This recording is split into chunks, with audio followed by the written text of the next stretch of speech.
Le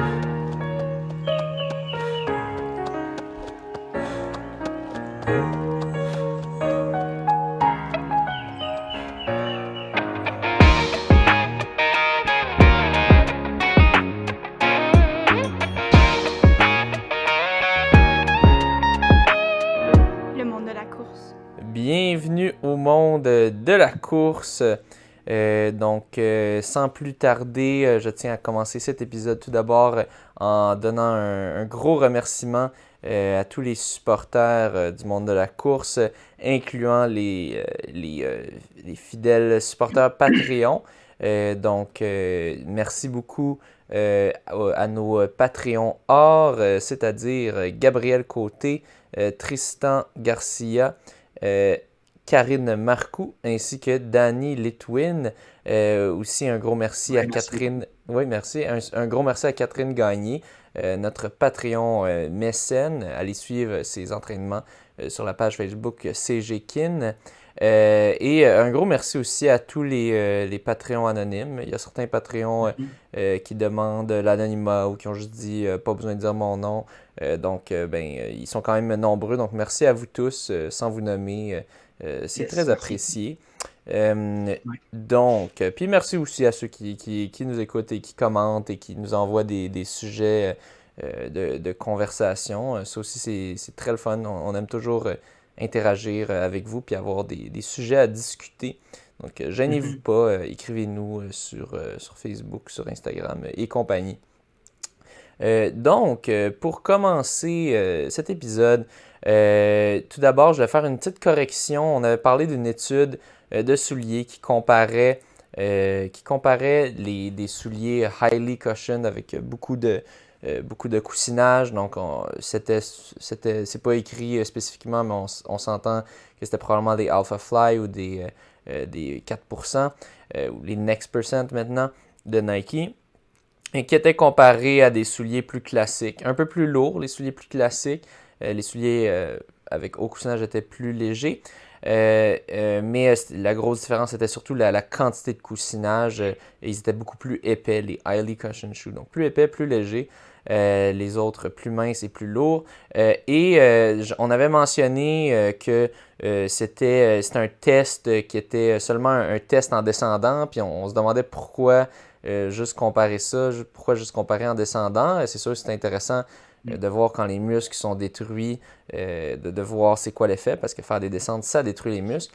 Finalement, j'avais mal compris l'étude. C'est quand même complexe à lire cette étude-là. Pour de vrai, c'est pas super clair. En fait, c'est deux études en un. Il y avait beaucoup de nuances. Il y avait beaucoup de nuances à piger. Là, ouais. Ouais, puis c'est comme deux études en un. Donc ça, c'était la deuxième partie de l'étude, ce qu'on mentionnait, le test de course en descente sur tapis incliné vers le bas. Il y avait aussi avant un test incrémentiel par incrément. Donc les coureurs faisaient des intervalles de 3 minutes et ça augmentait de 1 km/h à chaque palier, à chaque 3 minutes. Ils faisaient ça jusqu'à l'épuisement. J'ai déjà fait un test similaire. Je me souviens quand j'avais fait un test de VO2 max, je pense que c'était quelque chose de... Je sais pas si c'était 3 minutes, mais c'était super similaire. J'avais un gros masque qui mesurait l'oxygène qui rentrait puis qui sortait. Donc, c'était ça. Il y avait ce test-là avant. Merci à Maxime Lopez de Runwise. Je suis abonné à son infolette. Il a justement parlé de cette étude-là juste 1 ou 2 jours après qu'on avait enregistré cet épisode-là. Ça a clarifié un peu c'était quoi. Et c'est ça, je suis allé voir dans l'étude un peu, puis bon, lui il a mieux lu que moi la première fois. Mais donc, on tient à être bien transparent au podcast, puis rectifier les faits quand on se trompe. On s'était pas complètement trompé. C'est vrai que la deuxième étape était le test qui descend, mais c'était pas juste ça. Donc, l'étude montrait aussi que le soulier hautement coussiné était meilleur. Avait des indicateurs positifs par rapport aux souliers non coussinés chez les athlètes. Je te laisse continuer de ton côté avec des petits ajouts que tu voulais faire. Ouais, c'est ça. En fait, je voulais faire un ajout parce que moi, j'avais parlé de mon expérience aux 30 km à Hamilton. Puis après coup, une fois qu'on a terminé l'enregistrement, je me suis dit, il me semble que j'ai été plus, tu sais, j'avais sorti les points négatifs, mais je n'avais pas parlé vraiment des points positifs. Puis je tenais à le faire parce que ça reste quand même la plus vieille course en Amérique du Nord. Fait que, tu sais, il y a une raison pourquoi qu'elle continue, ça continue de marcher, tu sais. Puis c'est ça, fait qu'il y a des points qui me sont revenus, entre autres, que malgré la température qui était vraiment dégueulasse, il y avait quand même pas mal de monde sur le bord de la route. Puis tu sais, des fois, on courait sur un échangeur, un viaduc. Il y avait quand même beaucoup de monde à ces endroits-là qui sont normalement, tu sais, il n'y a personne à ces endroits-là. Puis c'est ça, puis les conditions à l'extérieur, c'était pas le fun pour eux. Tu sais, la pluie, le froid, le vent. Il pleuvait-tu? J'ai un petit doute. Mais en tout cas, c'était pas agréable. Tu sais. Fait que ça, c'était le fun pour ça. Puis il y a aussi la finale. La finale, elle se termine dans l'aréna. Fait que ça, c'est vraiment cool parce que tu rentres dans l'aréna, puis dans les estrades, il y a plein de monde aussi, puis le monde t'applaudit, puis tout. Fait que, ça, c'est quand même des points forts que je voulais vraiment parler là, par rapport à cette course-là. Puis je ne l'avais pas dit au dernier épisode, fait que je voulais me reprendre là-dessus. Aussi, au dernier épisode de Nouvelles, on annonçait qu'on allait avoir notre nouveau logo qu'on allait afficher. Donc, on l'a affiché pas longtemps après, ça fait déjà 2 semaines et demie, 3 semaines. Puis si je ne me trompe pas, là, on a eu quand même beaucoup de j'aime dessus. Là. Je pense que ça doit être l'application celle qu'on en a eu le plus, là, vraiment. Ouais. Là. Fait que merci encore une fois à Pierre Fauché. Là. Moi, je l'adore, là, l'icône, le logo, là, et la bannière aussi. Là. Fait que je venais à le rappeler. Là. Allez le voir sur Facebook si vous ne l'avez pas vu. Ouais, 77 j'aime au cœur. Donc, Okay. un record pour le monde de la course. Oui. On était bien contents. On est des putes à like. Donc, on aime ça à fond des affaires. OK. Donc, maintenant, on a des nouvelles normes et règles d'identification d'athlètes de haut niveau de la Fédération québécoise d'athlétisme qui viennent tout juste de sortir. Donc, pour ceux qui sont curieux de savoir comment faire pour être un élite au Québec, et là, par là, il y a une nuance à faire. Toi-même, tu étais un petit peu mélangé avec ça. Dans le fond, ouais. Quand on parlait de ça, toi, tu pensais que dans le fond, être élite, si tu atteignais ces normes-là, là, tu pouvais recevoir des invitations d'élite dans tes courses. C'est pas comme ça que ça fonctionne. Une invitation d'élite dans une course, c'est juste que quelqu'un qui a décidé que tes performances étaient assez bonnes, quelqu'un qui organise la course ou qui travaille dans le comité organisateur, qui a décidé que tes performances sont assez bonnes pour avoir un dossard gratuit ou avoir être dans le peloton en avant. Avoir les avantages d'élite, oui. C'est ça, pour y avoir accès à tous les petits avantages élite qu'il peut y avoir. Donc, n'importe qui, tu n'as pas besoin d'être élite, considéré élite au Québec pour avoir une invitation élite. Ces normes-là, élite, ça fait que si tu es identifié élite par la FQA, tu vas recevoir 4000$ par année. C'est distribué sur 3 ans par paiement d'un tiers en crédit d'impôt, mais donc c'est du cash direct si tu payes pas, si tu as bien payé tes impôts avant. Donc, c'est quand même significatif. Moi, personnellement, je l'avais raté, ça m'a fait chier, je l'avais raté par 19 secondes au Marathon de Toronto. Et depuis, là, il y a eu la pandémie. En 2019 ou 2018? Ouais, en 2019, mon dernier marathon, 2019, dernier marathon de Toronto qui a eu lieu. Okay. Donc, maintenant, ils ont un petit peu changé le système. Maintenant, les standards, je dirais, ils ont un peu plus d'allure, sont un peu plus réalisables, du moins pour les distances que moi j'ai regardées, comme au marathon. Des changements de règles. Dans le fond, pendant la pandémie, c'était plus nécessaire de faire les championnats canadiens, parce qu'il y en a... pendant la pandémie, ça n'a même pas eu lieu. Mais l'année précédente, ça a eu lieu, mais c'était pas obligatoire de courir les championnats canadiens. Il fallait juste faire des temps. Là, maintenant, il faut absolument courir les championnats canadiens et dans l'épreuve qu'on fait. Ils veulent vraiment qu'on représente le Québec sur la scène nationale. Dans le temps, je pense que c'était quand même obligatoire d'aller à des championnats canadiens, mais c'était pas obligé d'être dans l'événement dans lequel tu veux te classer. Donc, mettons que je veux faire un standard sur 5000 mètres, je pourrais aller au championnat canadien de 10 000 mètres. Puis c'est quand même, j'ai pas besoin d'aller au championnat canadien de 5000 mètres, puis je peux quand même faire mon standard sur le 5000 mètres. Maintenant, il faut absolument que tu ailles au championnat canadien dans l'épreuve dans laquelle tu te qualifies. Donc, un petit peu plus strict sur cet aspect-là. Bon, pour ceux qui sont curieux, je vais vous nommer les normes qu'il faut faire. Aussi, changement. Avant, il y avait normes élite 1, 2, 3, 4. 4, c'était les plus poches, si on veut, des élites, les temps les moins difficiles à atteindre. Puis 1, c'était les temps les plus rapides. Puis c'était garanti, si t'es élite 1, que là, tu vas le faire. Tu vas être sélectionné. Parce que c'est possible que plein de gens se qualifient comme élite, mais ils peuvent seulement en choisir un certain nombre. Donc, dans ce cas-là, ben, ils prenaient les élites 1, 2, 3 en premier. Si t'étais 4, tu avais des chances, mais si c'était pas sûr, ils pouvaient faire un choix entre 2, 3 personnes élite 4 qui dépassent dans le nombre d'athlètes qu'ils peuvent faire rentrer. Maintenant, ils enlèvent un peu ce côté arbitraire, si on veut, et ce qu'ils font, c'est que une fois que tu as le standard, le temps nécessaire, ils vont regarder c'est quoi la cote World Athletics, la cote IAF de ce standard-là.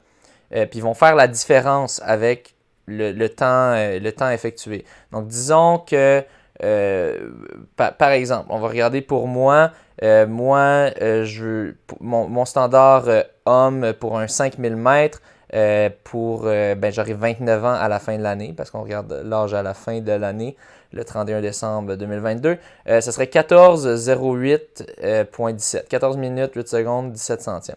Mettons que je fais 14,6. Là, je vais devoir regarder c'est quoi la cote pour 14,6, la cote World Athletics.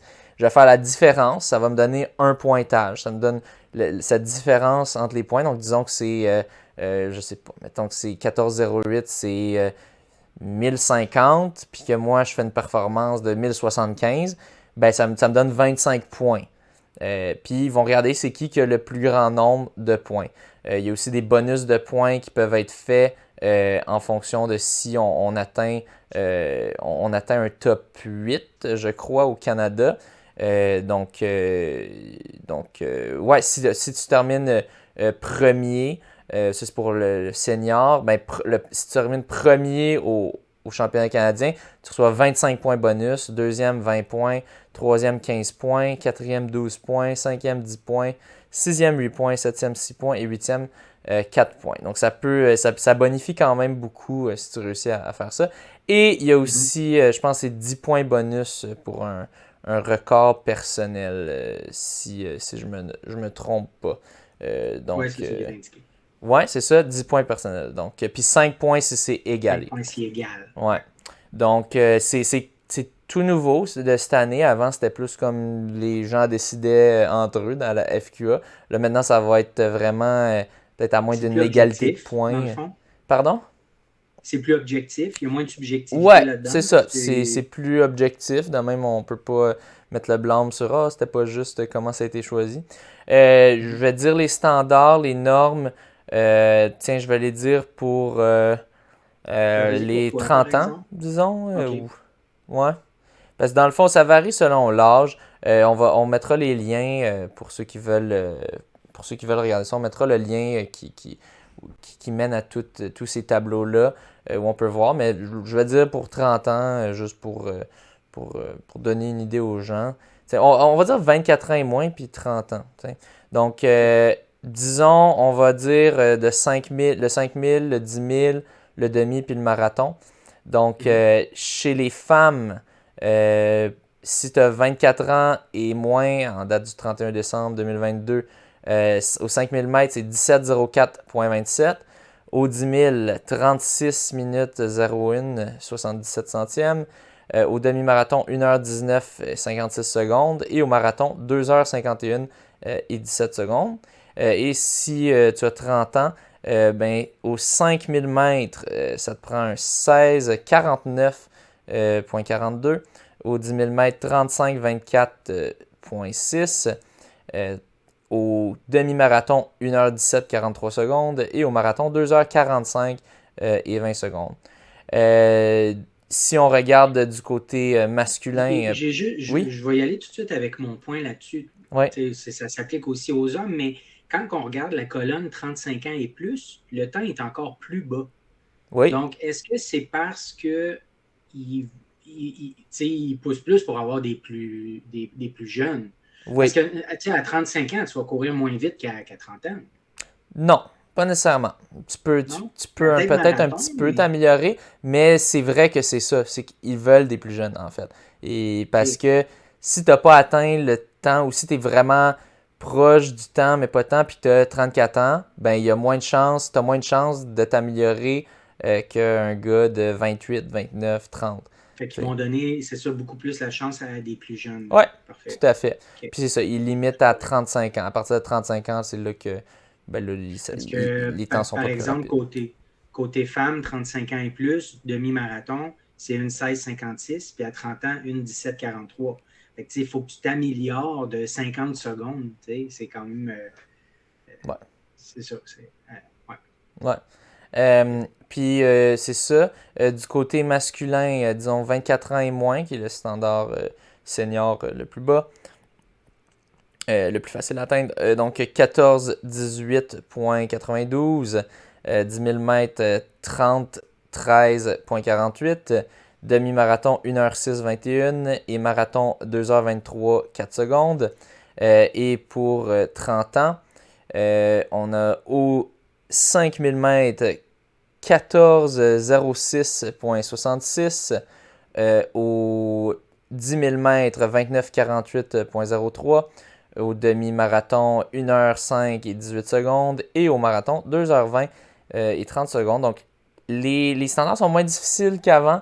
Je me souviens que l'année passée, quand je comptais dans la catégorie 28, là je compte dans la catégorie 29 vu que j'aurai 29 ans au 31 décembre, il me fallait un sub 2,20 si je ne me trompe pas pour me qualifier.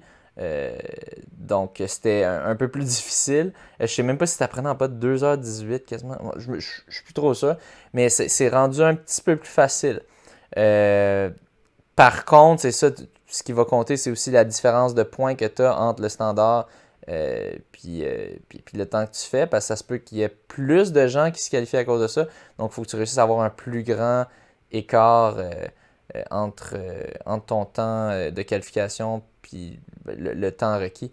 Les champions canadiens vont peut-être permettre d'aller chercher des points si tu réussis à aller dans le top 8, top 5. Donc, c'est cela. Allez consulter le document. Puis même, j'ai vu, parce que nous, on l'explique peut-être pas parfaitement bien, il va y avoir un événement en Zoom, si je ne me trompe pas, en visioconférence, qui est organisé par la Fédération québécoise d'athlétisme. Donc, allez voir leur page Facebook et vous pourrez aller voir ça. Je pense que ça va être début mai. Donc, Juste un, oui, ouais, ouais. Ben, juste un dernier point pour être bien sûr que je comprends, là, c'est que ça oblige tout le monde qui veut être élite à aller participer soit à la course à Langley du championnat canadien ou celle de Burnaby. ouais, Les deux sont en Colombie-Britannique. ouais. Donc, Faut voyager. quiconque veut devenir élite doit aller courir en Colombie-Britannique Ouais. d'ici la fin août, début septembre. Ouais. Il existe aussi, là, je nommais 24 ans et moins pour les seniors. Bon, il existe aussi les normes relève qui sont pour les plus jeunes, qui peuvent aussi être une autre façon de se qualifier. Je ne sais pas si c'est 2000 quand tu es relève ou si c'est aussi 4000 $ que ça apporte. Mais c'est ça. Puis c'est aussi tax-free, c'est ce qui est bon à savoir. C'est 4000, vu que c'est en crédit d'impôt, tu ne payes pas de taxes là-dessus. Donc c'est quand même pas pire. Mais ouais, il faut cette année, dans le passé, on était chanceux. On a eu les championnats canadiens à Montréal, donc c'est le fun, ça coûte rien se rendre. Mais là, c'est ça, il faut aller en Colombie-Britannique, donc c'est quand même pas donné. Je sais que les clubs se posent des questions de bon, combien est-ce qu'on peut donner à nos athlètes pour qu'ils y aillent, nos athlètes de haut niveau qui essaient de se qualifier pour ça. Donc en ce moment, je pense que tous les clubs. Je sais que dans mon club, ils sont en train de voir ça, de se poser des questions là-dessus. Donc, j'imagine que c'est similaire dans les autres clubs qui ont des athlètes autour de ce niveau-là qui essaient de se qualifier pour ça. Puis ça s'en vient rapidement. Là, je pense que Langley, c'était genre mi-mai, puis Burnaby, c'est vers 3e, 4e semaine de juin. Ouais, Langley qui est championnat de 10 000 mètres, championnat canadien de 10 000 mètres. L'autre, ça va être tous les championnats d'athlétisme, donc 5 000 mètres et moins. Il y a aussi le championnat canadien de demi-marathon, ça c'est à Winnipeg. Ça va avoir lieu. Je le considère peut-être, je ne suis pas sûr encore, parce que le temps de demi-marathon est vraiment plus dur. Selon moi, c'est le plus difficile à obtenir de tous les temps. Et tu vois, c'est ce que je me disais aussi, puis en attendant, pendant que tu parlais, je suis allé voir sur la calculatrice IAF, puis le pointage marathon et demi-marathon, c'est la même chose. Ouais, mais le demi est une petite affaire plus élevée, de 1 point, genre. Mais du moins pour mon âge, je me souviens, on avait vérifié. Mais c'est ça, c'est sûr, mais personnellement, je trouve, je sais pas, j'ai l'impression que le temps a l'air beaucoup plus dur à atteindre. Tu sais, c'est 5-18, là. C'est ça. Une 5-18, là, c'est rapide. Ouais, même nos meilleurs Québécois dans les dernières années, je sais pas, Nicolas Morin, s'il a fait dans les 1-5. Non, il avait fait une 5-40, 50, je pense. Puis c'est ça, on a des gars qui l'ont fait au Trials of Miles. Dans les 1-5, là, mais... Ouais, on avait, il y avait Félix Lapointe-Pilote. Je sais plus Ben Raymond s'il avait fait en bas d'une 5-18. Mais ouais, c'est ça. Pour moi, c'est une 5-23 pour 29 ans versus 2h20-46, plus faisable. 29-48.73 sur 10 000 mètres. Je pense que celui de 10 000 mètres, c'est le plus facile. Facile entre guillemets, là, mais le plus réalisable. Techniquement, on a 4 gars qui ont couru des sub 30 dernièrement sur 10 000 mètres. Même un 5e que lui, il a fait beaucoup, vraiment en bas de sub 30. Mais les 4 gars dont on va parler dans ce podcast-là, aucun n'a atteint le standard de 100. Peut-être qu'il y en a un d'entre eux qui est plus jeune. Je sais pas, faudra vérifier. Puis que son standard, s'il a 25 ans, c'est 30-02 ou s'il a 26, 29-53. Mais sinon, je pense qu'aucun n'a atteint leur standard, même si c'était des beaux sub 30. Mais je pense quand même que la meilleure façon de se qualifier, c'est soit sur 10 000 mètres ou 5 000 mètres. 14h08.17. Bon, pas facile, mais c'est quand même, c'est plus réalisable quant à moi qu'une 0.5-23. Puis l'autre truc à dire aussi, c'est qu'il y a 27 places pour l'élite, puis il y a 25 épreuves, dans le fond, parce que ça inclut toutes les épreuves de l'athlétisme. Il y a il y a des épreuves qui ne sont pas représentées, c'est toujours ça. Ouais, de ce que j'ai compris, c'est la FQA doit négocier avec Sport Québec sur ça va être quoi les standards pour être élite, parce qu'au final, c'est Sport Québec, je pense, qui donne cet argent-là, ou qui octroie cet argent-là. Eux, ils voulaient vraiment ils ont négocié pour que ça soit comme atteignable, je crois, mais en tout cas, le Sport Québec poussait pour avoir une représentation au niveau national, donc c'est ça que ça a donné. C'est ça. C'est 27 premiers hommes et 27 premières femmes. Dans le fond, c'est 54 en tout. Ouais, qui auront le meilleur score. Élite, puis relève, c'est 36 hommes, 36 femmes pour le nombre de places. Ouais. Puis c'est ça. Puis c'est ça. Une de mes déceptions, c'est toujours basé sur l'âge au 31 décembre. Puis moi, je me fais shafter vu que je suis né le 17 décembre. Mais bon, peut-être qu'un jour, ils vont enfin changer à l'âge au jour de la compétition. Mais ça a l'air que c'est trop compliqué encore. Donc, ça devient variable à ce moment-là. C'est un peu plus c'est ça. Tu sais, si t'es né en janvier, t'as quand même un bel avantage là, sur ceux qui sont nés en décembre. Parce que tu regardes, mettons que je suis un gars de 24 ans. Puis là, sur 10 000 mètres, j'ai 33 à faire. Mais si je compte comme 25, là, c'est 30-02. Tu sais, t'as quand même un 11 secondes sur 10 000 mètres. Tu sais, ça fait une petite différence, là, tu sais. Fait que, pauvre athlète de décembre. Il y a toujours des avantagés et des désavantagés dans des trucs de même. Ouais, mais au final, si tu mets à l'âge de la fête, ben là, c'est plus juste, je pense. Ouais. Ben, je dirais l'âge en date de la course, mais ouais. Ouais. Mais bon. Donc, ben maintenant, ouais, c'est sûr, là, par contre, tu te fais avoir si tu viens d'avoir ta fête, mais je pense quand même, en général, c'est à toi tu peux peut-être planifier un petit peu tes courses en fonction de ça, puis mettre ton pic juste avant ta fête. Ouais, là, Donc, ça va être le moment de défiler toutes les courses qu'il y a eu dans les 3 dernières semaines. Il y en a eu ouais, beaucoup. Fait que je starte ça le 15 avril. Il y a eu la Bison Outdoor Classic où on avait, entre autres, 5 Québécois qui couraient sur le 10 000 mètres. Donc, je vous défile ça. Nicolas Morin a terminé deuxième en 29,50-50. C'est un PB. Son ancien PB, c'était de 30-32, fait qu'il a amélioré de 42 secondes. Suivi en troisième position par Phil Morneau-Cartier, qui a couru 29-51-81. J'ai pas vu, je pense que c'est un PB, mais je n'ai pas son ancien ouais. temps. Ensuite, suivi en quatrième place par Patrice Labonté en 29-53-36. Son ancien PB était de 30-15. Et en cinquième place, Benjamin Raymond en 29-54-50. Donc, il était tout très proche. Là. Son ancien PB, c'était 30-12. Donc, les 4 qui ont couru en bas qui ont fait sub 30 et qui se suivaient, position 2, 3, 4, 5.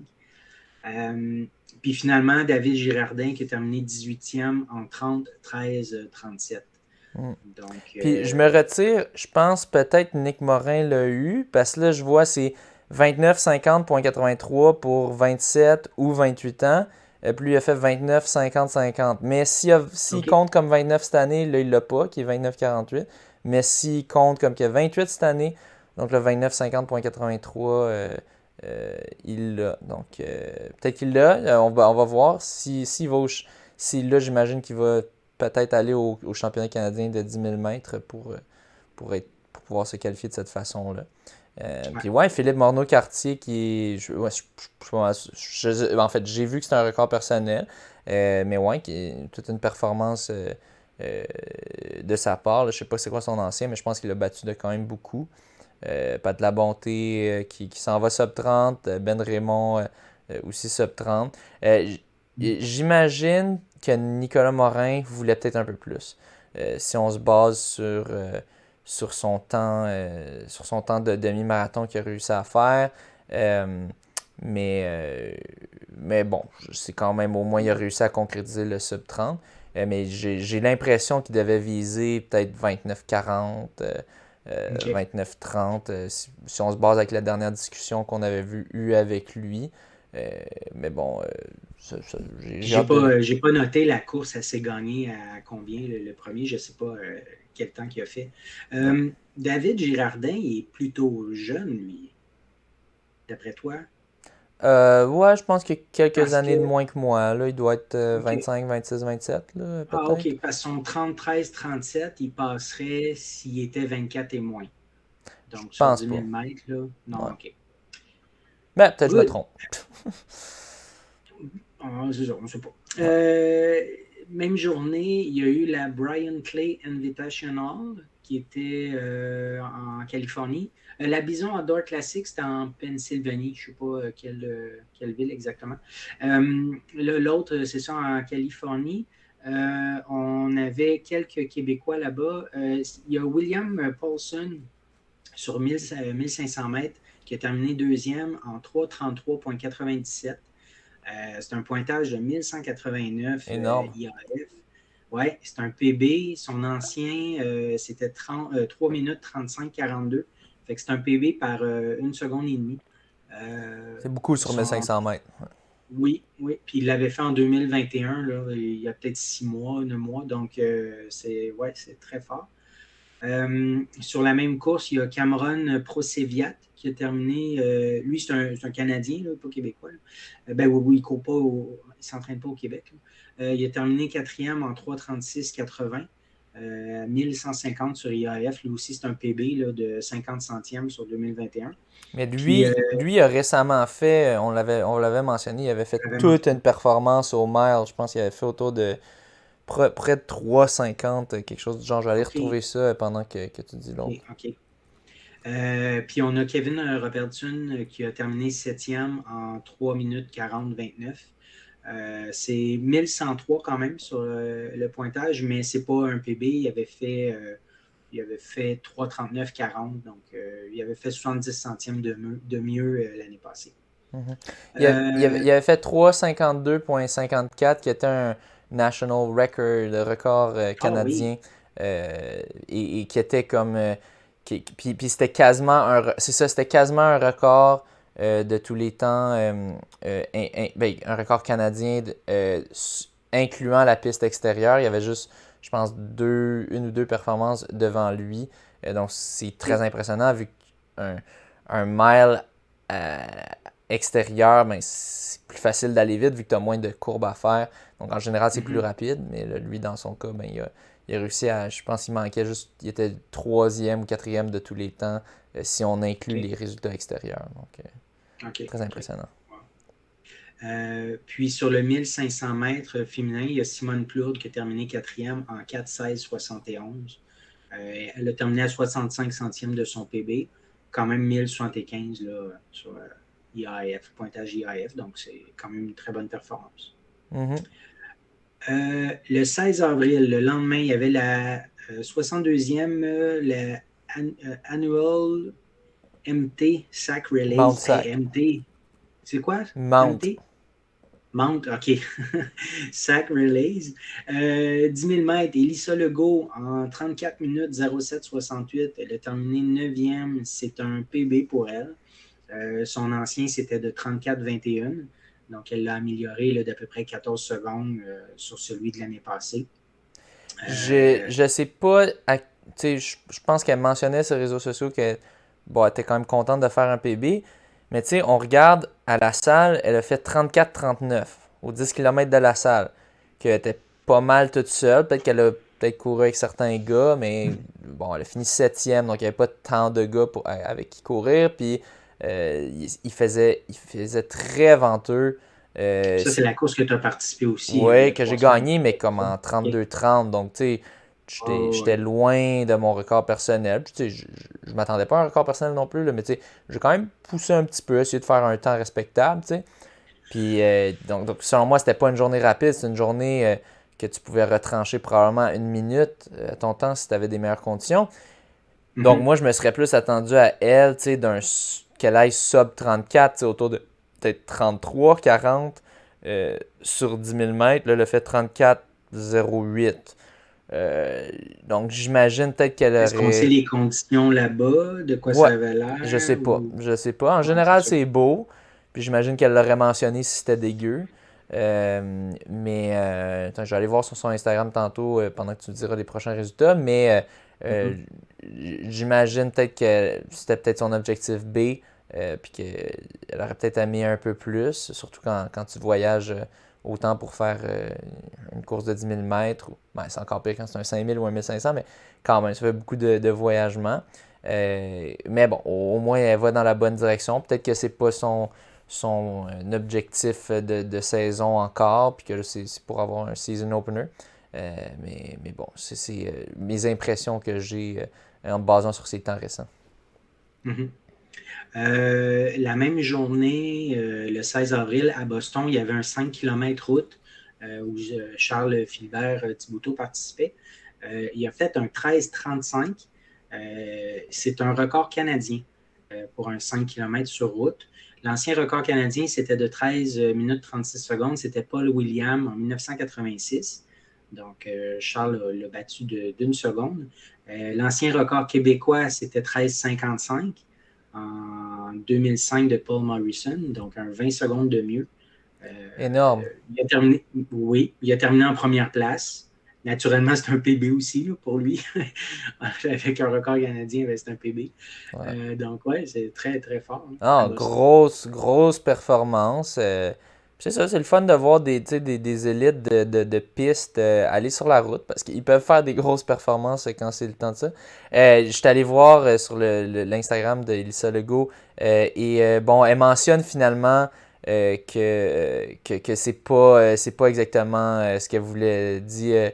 Les courses qui vont parfaitement bien, que tu te sens pour 100%, sont rares. Puis elle dit cette soirée-là, c'était pas une comme ça pour moi. J'espère puis je crois que je peux faire mieux. Mais c'est ça, courir avec autant de filles sur une piste était une belle expérience. Puis c'est quand même un record personnel, mais bon, elle avoue quand Une même que déception, elle pareil. s'attendait, ouais, elle a une déception, elle s'attendait à mieux. Puis bon, c'est ça, bon, Ouais. ça, Ton c'est feeling logique. était bon. Tes impressions étaient bonnes. C'est ça. J'avais pas vu ça avant, je le jure. Mais ouais, c'est ça. Tu sais, on se base sur son temps, c'est ça. Aux 10 km de la salle dans des conditions plus, euh, plus, euh, plus conducives à des bons temps. On s'attend à aller chercher, enlever 1 minute 30 si on va sur piste avec des filles rapides. Mais bon, elle a une attitude de positive, puis elle sait qu'elle peut faire mieux, donc elle aura la chance de se reprendre. C'est ça, grosse performance, Pour un revenir peu à sortie de Charles. nulle part là, pour Charles. Sortie de nulle part, tu sais, c'est juste moi, j'étais pas au courant. Je pense qu'il avait peut-être annoncé sur les réseaux sociaux le jour d'avant qu'il allait la faire. Puis wow, tu sais, c'est quand même le fun d'avoir un Québécois qui vole la vedette aux États-Unis dans un 5 km quand même compétitif. Là. 13-35, c'est un 5 km compétitif. Puis c'était serré, on voit la photo finish. Il y avait quelqu'un une ou une demi-seconde, maximum 2 secondes derrière lui. Donc, ouais, assez impressionnant. Assez impressionnant. Oui. Oui, puis c'est le fun parce que il revient de quand même de blessures aussi l'année passée. Ouais. Donc, c'est le fun de savoir qu'il peut à nouveau performer à ce niveau-là. Ouais. Le même jour, La même journée, oui. j'avais une course à Toronto, le 8K Spring Runoff, donc une course de 8 kilos. Puis c'était drôle, je savais pas c'était quoi cette course-là exactement. Je savais que c'était une course au High Park à Toronto. Et c'est ça, je m'attendais, je regardais les temps des années précédentes, puis je me disais, je pourrais faire dans ces temps-là. Je pense que c'était gagné autour de 24-30, 24-40. Tu sais, je me disais, je pourrais, tu sais, une bonne journée.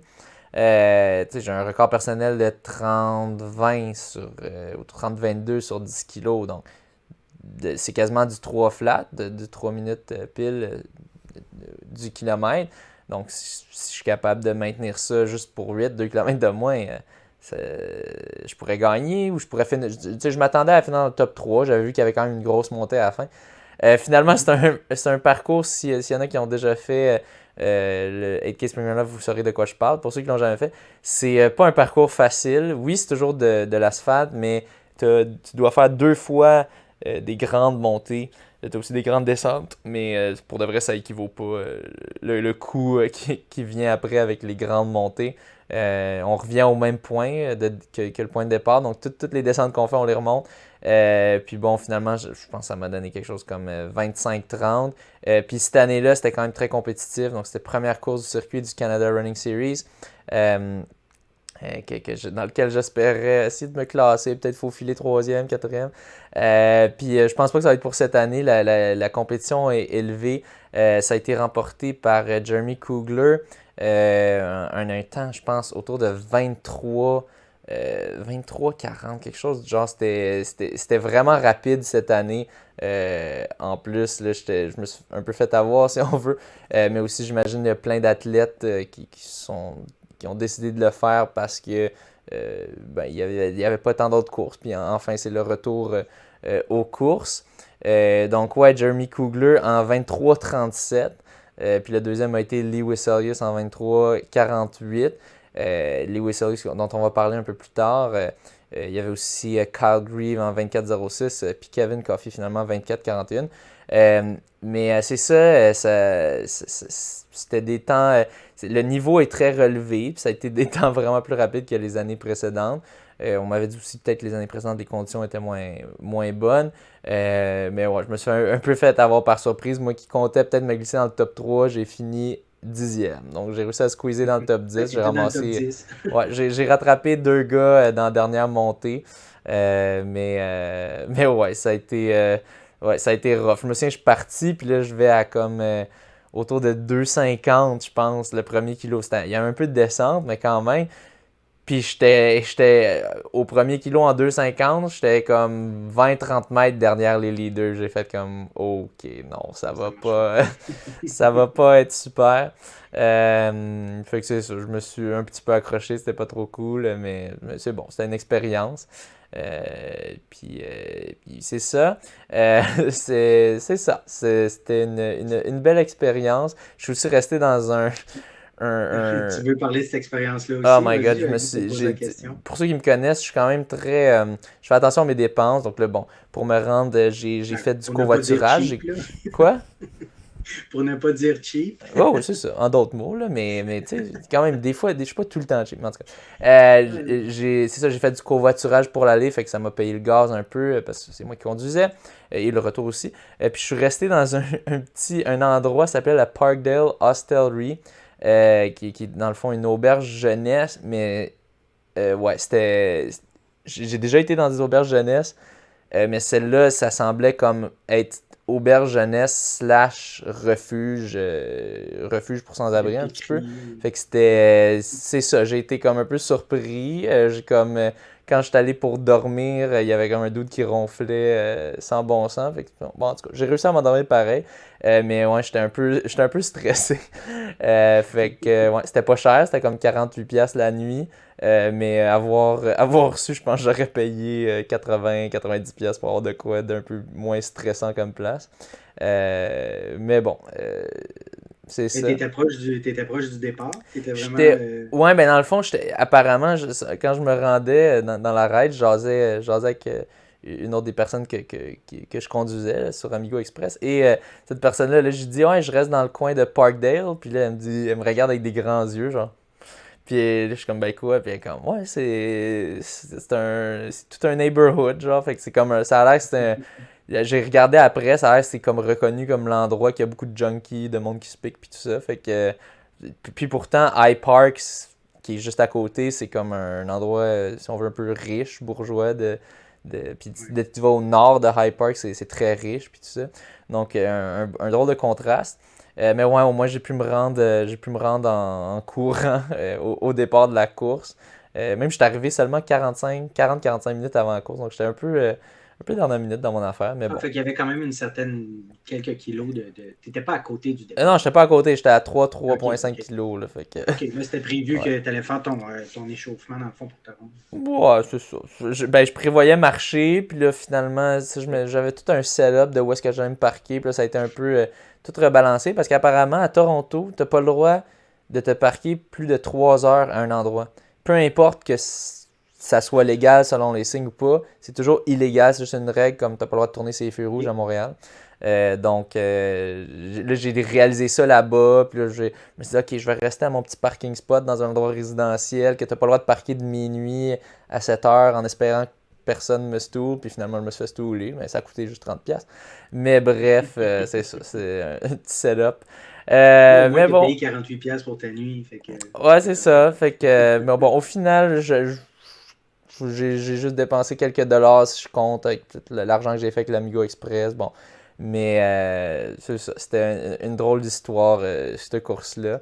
Mais là, tu as appris la prochaine fois, tu vas payer un peu plus cher pour te loger. Non, je vais juste mieux chercher avant. je vais juste regarder de quoi qu'il y a plus. Juste bien regarder de quoi ça a l'air. Parce que pour de vrai, je suis arrivé là. La porte, c'était juste couvert de graffiti, le mur, tout ça. C'était tout un setup. Mais bon, on va arrêter de parler de mes setups de marde parce que j'aime ça sauver de l'argent. Puis on va aller au 17 avril autour de l'horloge avec le 5 puis le 8K. Je te laisse y aller. C'est ça. Fait que le dimanche 17 avril, c'est le tour de l'horloge. Une des courses de la série des courses thématiques. Ouais, 5 km, 8 km. Il y a plusieurs font le combo aussi. Dont Marc-Antoine Sédenville a fait le combo en 40 minutes 45. Il a mérité une bourse de 200$ pour sa victoire. Joël Donc, pour spécifier le combo, c'est que tu fais un 5K, puis après tu fais un 8K, ou peut-être c'est un 8K, puis après un 5K. Puis là, ils font le cumulatif de ton temps. Il n'y a pas d'arrêt entre les deux, c'est ça. Ouais. Exact. Puis, fait qu'ils sont cumulatifs, c'était 40-45. C'est ça. Joël White, côté féminin, en 50-45. Elle aussi 200 $ pour sa victoire. Donc, le Senneville, son 8K, il l'a fait en 25-27. C'est un record de parcours. Il a ajouté 150 pièces de bourse. Et son 5K en 15-19. Je pense que le 5 km, il venait en deuxième. Il l'a fait en 15-19, qui est aussi un record de parcours. Fait que Marc-Antoine, il a fait 500 $ de bourse pour ces deux courses et ses victoires. Quand même bon, pas Euh, pire. ben oui. Côté féminin, le 5K a été remporté par Maude Raymond en 18-15, qui est aussi un record. Donc, elle a fait aussi un 150 $ pour son record de parcours. Ouais. Ketching. La journée suivante, le lundi 18 avril, ben, c'était le marathon de Boston. Donc, je vais y aller avec les trois premières positions gars-filles. Donc, côté filles, c'est Perez Jepchechir qui l'a remporté en 2h21, kenyane, suivi par Ababel Yeshane en 2h21,5, donc 4 secondes après, éthiopienne. Et la troisième position à Mary Wasera Ngugi en 2h21,32, kenyane. Côté hommes, c'est trois Kenyans qui ont terminé les trois premières positions. Evan Chebe en 2h06,51. Lawrence Cherono en 2h07,21. Et Benson Kipruto en 2h07,27. Moi, mon réflexe en voyant les temps, je me disais, il a remporté en 2h06,51. Ça me paraissait peut-être un peu lent. Je me dis, mais en même temps, j'ai pas de base de comparaison de Boston. Je n'ai pas été voir. Toi, t'en penses quoi? Ouais, mais c'est pas si pire, je pense, pour le marathon de Boston. C'est pas dans les plus OK. rapides, je pense. Ben, attends, va donc voir. Je sais pas si c'est possible de voir euh, les résultats de Boston, mettons, en 2019. Ouais, ouais. Mais ça me semble. Tiens, on regarde les gagnants en 2019. Lawrence Cherono, 2h07,57. Fait que, tu sais, c'était même plus rapide que Ouais, Lawrence c'est ça. Cherono. Donc, non, c'est Cherono, ça. C'est pas si mal pour pas Boston. comparable. Boston, c'est une course plus stratégique. C'est pas nécessairement une course super rapide. Oui, il y a un Il y a cumulatif. il y a un dénivelé négatif, Ouais, il ouais. y a un Mais même dénivelé malgré net ça, c'est négatif. pas. Mais Ouais, t'as des grosses côtes après. Puis le dénivelé négatif, il est au début. Fait que tu casses tes jambes. Puis on c'est ça. l'a vu dans l'étude, c'est quand même sur les souliers, c'est quand même ça casse les muscles de faire des descentes. Puis bon, c'est pour ça qu'ils testaient voir si ça allait mieux avec des souliers hautement coussinés. Mais non, c'est ça, pas Ouais. particulièrement lent C'est ça. pour Boston, si on compare à 2019 par exemple. OK. Euh, Puis il y a des grosses montées aussi à Boston là, qui arrivent vers le 26e, 27e kilo. Là, puis là, Incluant Heartbreak Hill. t'as les jambes dépassées. Ouais, Comment qu'il l'appelle? Heartbreak Hill, la grosse côte vers la OK. fin, c'est Heartbreak Hill. Puis bon, si on regarde à OK. 2018, l'année de Yuki Kawachi, quand il y avait eu la grosse pluie, Oui. 2:15,58. Fait que bon, ça c'est Oh, sûr, OK. c'était des conditions de merde. Mais bon, c'est possible de gagner le marathon de Boston en 2:15, 2:15,58. Donc, OK. Fait que le 2,6,51, c'est peut-être un très bon temps. Là. C'est peut-être même dans les meilleurs là, c'est quand même correct là, pour pour Boston. Boston. Là. C'est ça. Boston, c'est pas fait pour aller vite nécessairement. Ouais. Côté canadien, on avait le premier homme canadien, c'est Trevor Hofbauer qui a terminé 15e en 2h10,52. Puis côté féminin, Malindi Elmore, 11e en 2h27,58. Ouais, deux top canadiens qui font quand même des belles performances. Euh, des belles performances au marathon de Boston sur un parcours qui n'est pas nécessairement des plus vite. Donc, Ouais. félicitations à ces deux-là. Côté québécois, on a Mélodie Gilbert qui a terminé première, qu'on a reçue hier soir à l'émission. Donc, je ne sais pas si l'émission de Mélodie va sortir avant celui-là On va le des sortir après nouvelles. les nouvelles, comme ça on aura parlé dans les Ah, nouvelles, OK. puis c'est ça. Bon, Ouais. ben parfait. Fait que vous aurez l'épisode de Mélodie pas longtemps après celui des nouvelles. Donc, elle a terminé première québécoise, cinquième canadienne, 60e femme en tout, en 2h48,18. Elle était très, très, très satisfaite de sa performance, vraiment. Tu sais, 60e femme, elle disait qu'il y avait 10 000 femmes à peu près, là, arrondi. Là. Quand même, 60e, c'est fort. il y a quelqu'un qui nous a parlé d'une performance une madame Louise Vogel, 66 ans, qui a fait 3h33.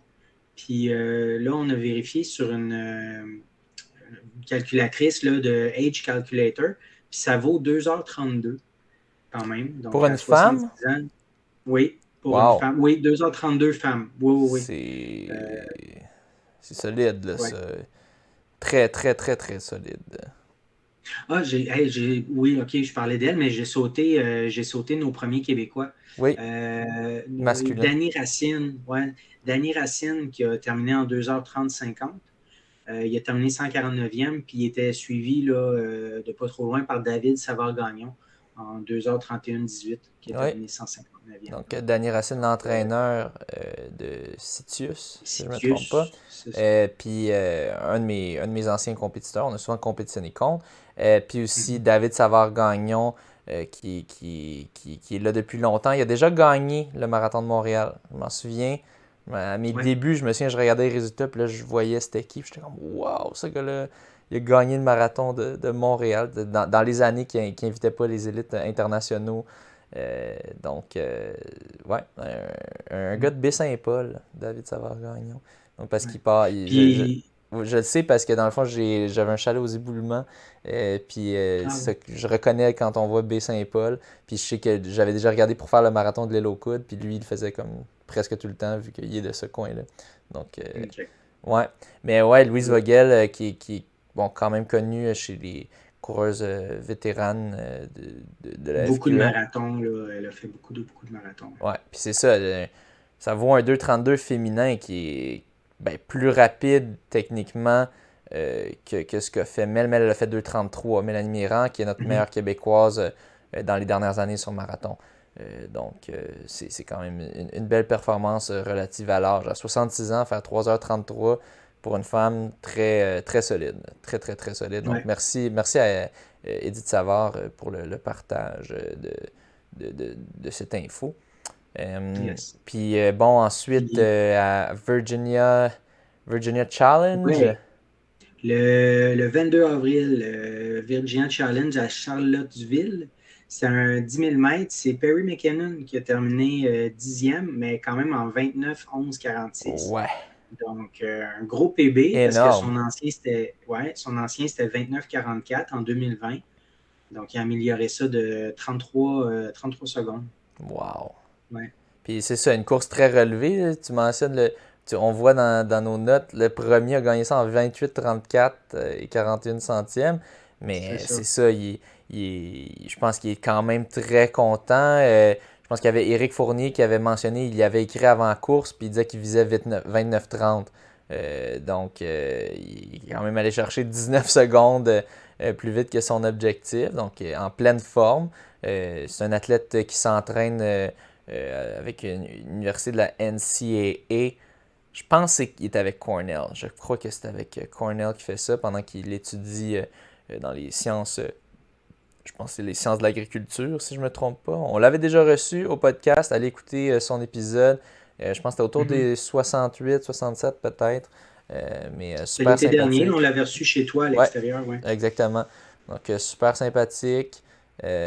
Coureur vegan. Je sais plus s'il était vegan ou s'il était végétarien quand on s'est parlé. Mais c'est Je me ça, il rappelle mange pas. beaucoup de plantes.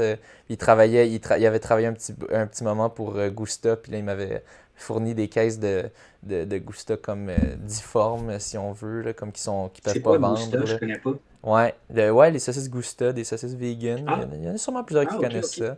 Euh, Cool. c'est une entreprise basée à Montréal. Donc, moi, j'aime bien ça. Sur le barbecue, là, des bonnes petites saucisses Gusta. Ben Euh, oui.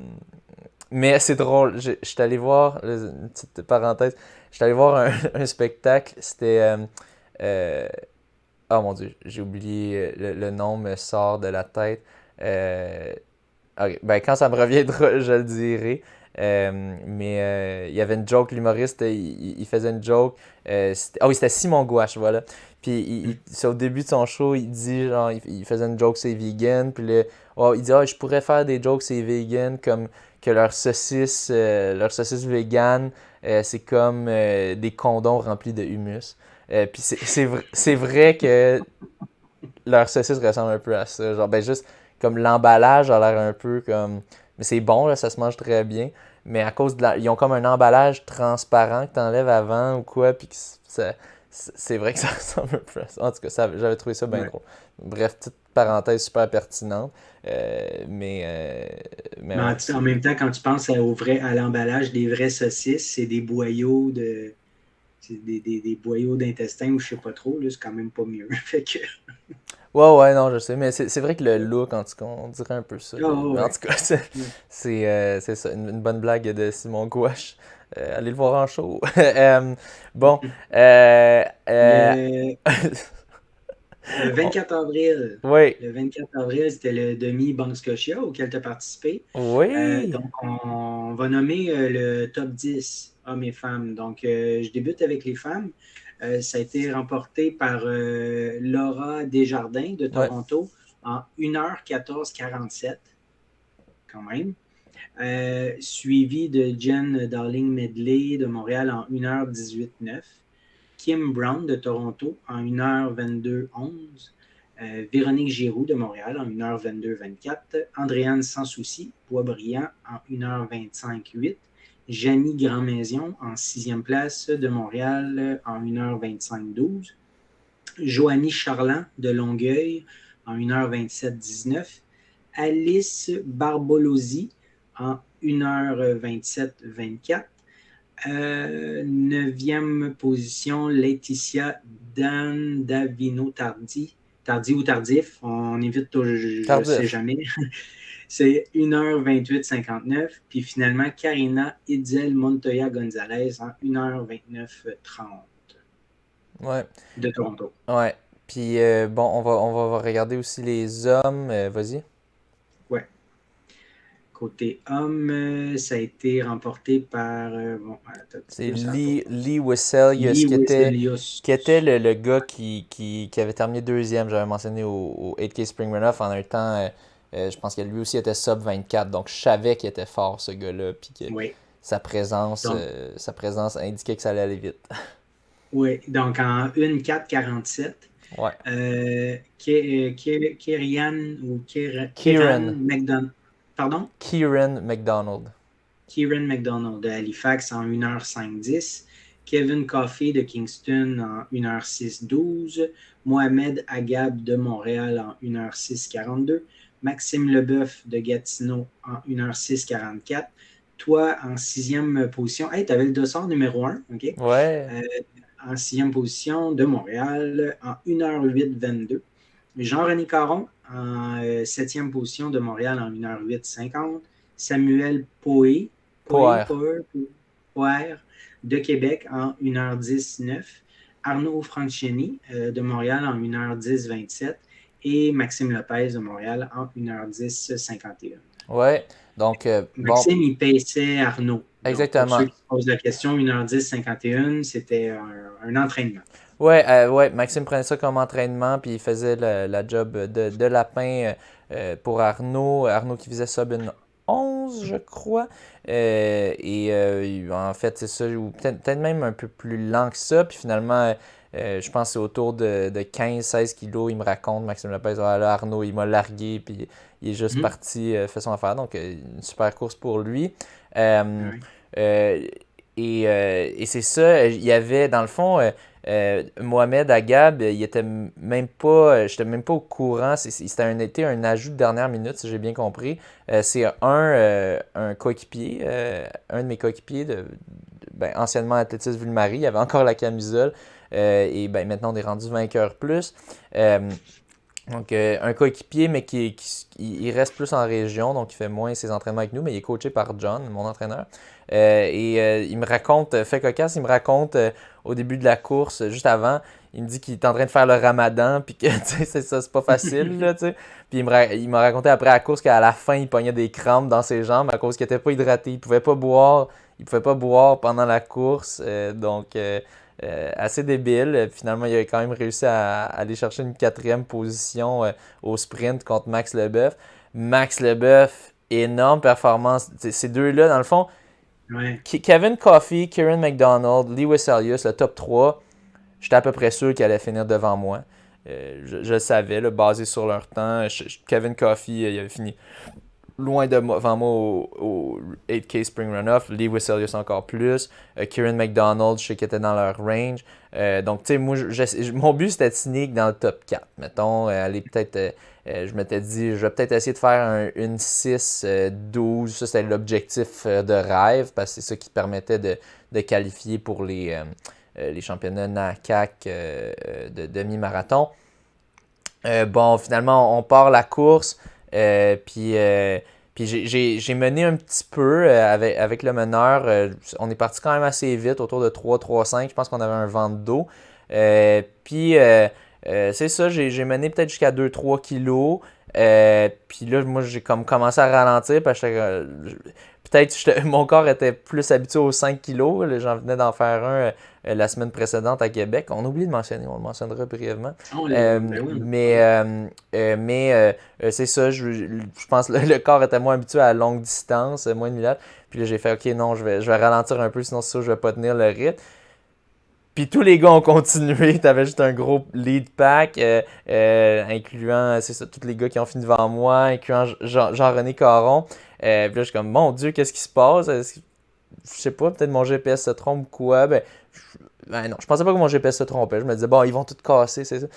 Puis bon, finalement, finalement, Jean-René, un moment donné, il a lâché ce groupe-là. Puis je l'ai suivi à distance. Je l'ai rattrapé autour de 10-12 km, 10e ou 12e kilomètre. On a couru ensemble un bout, on s'est échangé le lead, puis autour de 16 ou 17e kilomètre, là, j'ai donné une accélération en passant le pont, puis au final, là, il a fini une trentaine de secondes derrière moi. Mais c'était le fun de courir avec lui. Ça me donnait comme un objectif j'étais comme là, je veux pas le laisser me battre, parce que là, sinon, c'était un peu le no man's land s'il n'y avait pas lui. Donc, c'était bien sympa. Parce qu'en avant de toi, ils ont terminé 1 minute 20 en avant de toi. Là, fait que c'est ça. Non, c'est ça. Tu sais, on regarde Max Leboeuf, 1:6:44. Il a terminé 2 minutes devant moi. Fait que, ouais. Tu sais, c'est... 1 minute 40, à peu près. Ben non, 1:8:50, 1:6:44, c'est 2 minutes 5 secondes devant moi. Non, mais t'as fait 1:8:22. Ah, j'ai fait 1:8:22, mon Dieu, je regardais le temps de Jean-René Caron. Ouais, T'as raison. T'as raison. Ok, c'est bon. Oui, tu as raison. Donc, ouais, je suis pas du tout un record personnel. Mon record personnel, c'est 1:7:08, que j'ai fait d'ailleurs au demi-Banque Scotia. Mais bon, tu sais, j'ai fait Même parcours, le parcours, il change pas? Ouais, le parcours a changé cette année. Okay. Je dirais que c'est peut-être un petit peu plus rapide, possiblement. Les conditions étaient quand même bonnes. Tu sais, je te dirais, oui, il y avait des bouts qu'on avait du vent, mais j'ai déjà eu pire. Puis à cet endroit-là, il y a juste des endroits vraiment exposés au vent. Fait que c'était vraiment pas si pire. Les conditions étaient quand même somme toute assez bonnes. Puis, tu sais, je pense pas qu'on aurait eu un sub 1.5 s'il n'y avait pas des bonnes conditions, même si Lee Wesselius était à un très bon niveau. Mais ouais, c'est ça. J'ai pris une stratégie un petit peu plus risquée, parce que de toute façon, je me disais, si je vais conservateur, je vais pas faire plus vite qu'une 7:30. Tu sais, fait c'est quoi le but sinon de faire ça? Je suis allé plus au feeling, puis essayer d'aller vite, puis ça passe ou ça casse. Ça casse un petit peu. Mais c'est ça, dans le fond, je m'attendais à essayer de finir 4e, 5e. La seule chose que j'avais pas compté, c'était Max Leboeuf puis Mohamed Agab qui soient aussi en forme. Mais c'est ça, Max Leboeuf qu'on n'avait pas beaucoup vu les dernières années. Il a fait des courses sur route avant. Il faisait beaucoup de courses en sentier. Je pense peut-être de la course en raquette aussi, ou du ski de fond. Puis il est en forme.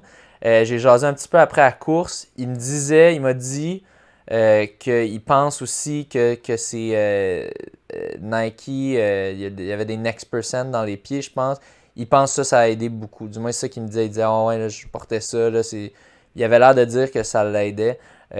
Donc, c'est vrai, c'est un phénomène. Tu regardes sur la piste de départ, pas mal sûr que j'étais le seul qui n'avait pas des Nike Next Percent. Moi, j'avais les Speed Freak de Skechers. Mais ouais, je je pense c'est un peu frustrant, tu sais, c'est sûr, parce que, bon, c'est sûr, Nike, c'est une beaucoup plus grosse compagnie que Skechers, tu sais. Ils ont plus de budget dans la recherche, définitivement.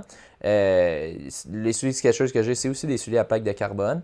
Mais bon, ce qui compte aussi, c'est l'espèce de, de, de, le foam, je sais pas c'est quoi en français, mais tu sais, le, le truc qui rebondit dans le soulier, dans la semelle. Amorti. Le quoi? Là. Ouais, un petit peu. Ben, j'ai l'amorti. Ouais, ben il y a un terme pour tu sais, Ouais. cette OK. matière blanche au milieu entre la semelle puis où est-ce que le pied est. Mais bon, en même temps, j'aime beaucoup Skechers, puis je pense en termes euh, de coût versus rapport qualité-prix, ou quantité-prix du moins. Ouais, qualité-prix, je pense que Skechers gagne parce que leurs prix sont beaucoup plus raisonnables, surtout pour des souliers d'entraînement. Mais c'est sûr, mettons, pour des demi-marathons et des marathons, euh, c'est un peu frustrant de voir tout le monde avec des Next Percent. Puis bon, c'est ça, je suis le mouton noir un petit peu. Mais ouais, au moins sur 5 km, je pense pas que il y a vraiment une différence d'avantage. Mais c'est sûr, sur demi, sur marathon, je me pose un peu la question. Je les ai jamais essayés. Mais bon, je reste fidèle à Skechers. J'aime beaucoup, j'apprécie beaucoup le support qu'ils me donnent. 12 12 paires de souliers par année, c'est pas donné. Mhm. Mais c'est quand même intéressant de voir à toutes les courses, sa ligne de départ, les grosses paires de souliers super épaisses de Nike, les Next Percent ou les Alpha Fly. Mais c'est pas juste grâce à ça qu'il a fait sa performance, c'est aussi grâce à son niveau de forme.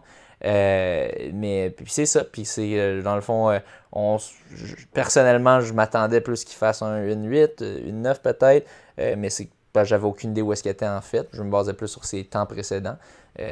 Mais c'est ça. Finalement, il a eu une super course. Il me dit, il est resté avec le groupe pendant un bon bout. Puis là, un moment donné, il y a Mohamed ou Kevin Coffey qui ont commencé à ralentir un peu. Puis il est allé avec eux. Puis ils sont un peu travaillés ensemble. Donc, c'est ça. Une belle course. Une belle cinquième position.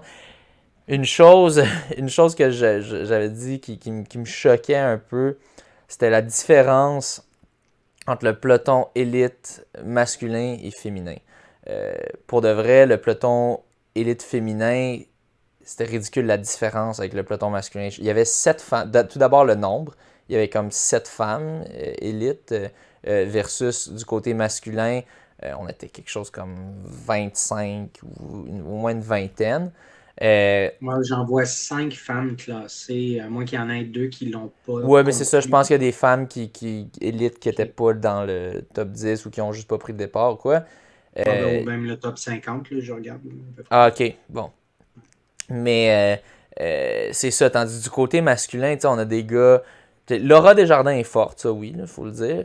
Euh, mais tu sais, après ça, bon, Jen Dowling Medley, qui est ma coéquipière, elle est quand même forte. Mais est-ce qu'elle aurait dû finir deuxième à une course de ce calibre-là, avec un prize money pour la deuxième de quand même 600$? Elle-même, elle me disait comme, ouais, c'est du easy money, genre, tu sais, je suis chanceuse un peu qu'il y ait juste pas, qu'il y ait juste pas de femmes qui se soient pointées, de femmes élites de haut niveau, de très haut niveau, disons, qui soient pointées. Euh, donc, c'est quand même, je sais pas trop qu'est-ce qui explique cette disparité. J'en ai jasé avec beaucoup de gens qui étaient d'accord avec cette affaire-là, que c'était comme vraiment un peu ridicule la différence entre le, le, le peloton élite masculin versus féminin. Il y en a qui disaient, ben, il y a certaines des top athlètes femmes qui sont à des camps d'entraînement ou des choses comme ça. Mais je me dis, ben ouais, mais les gars aussi, il y en a qui sont des camps d'entraînement, il y en a quand même qui viennent. Qu'est-ce qui explique ça? Je sais pas trop c'est quoi, mais tu sais, t'avais quand même un 1000$ au premier et à la première, 600 pour le deuxième, 400 troisième, 200 quatrième, puis 100 cinquième. Donc, tu sais, je sais pas, c'était quand même surprenant. On regarde la différence, là, 1,14,47 pour la première versus 1,18,09 pour la deuxième versus 1,22,11 pour la troisième. Mhm. Fait il y a quoi? Il y a 3 minutes et 20 secondes de différence. 3 minutes 22 secondes entre la première et la deuxième chez les femmes. Chez les hommes, il y a 23 secondes. Mm. Tu sais, puis entre, mettons, le premier puis le troisième, chez les hommes, on a À peu près euh, 1 minute et demie, 1 minute 25. 1 minute 25. Chez les femmes, entre la première puis la troisième, il y a 7 7 minutes et minutes demie à peu près. 30. Ouais. Je comprends, c'est un demi-marathon, mais 7 minutes 30, c'est pas normal. En tout cas, il y avait quand même un beau 400$ pour la troisième, donc tant mieux aux femmes élites qui ont participé puis qui ont profité d'avoir accès à ces bourses-là, alors que peut-être qu'en temps normaux, s'il y avait eu plus des élites de plus haut calibre, elle n'y aurait pas eu accès.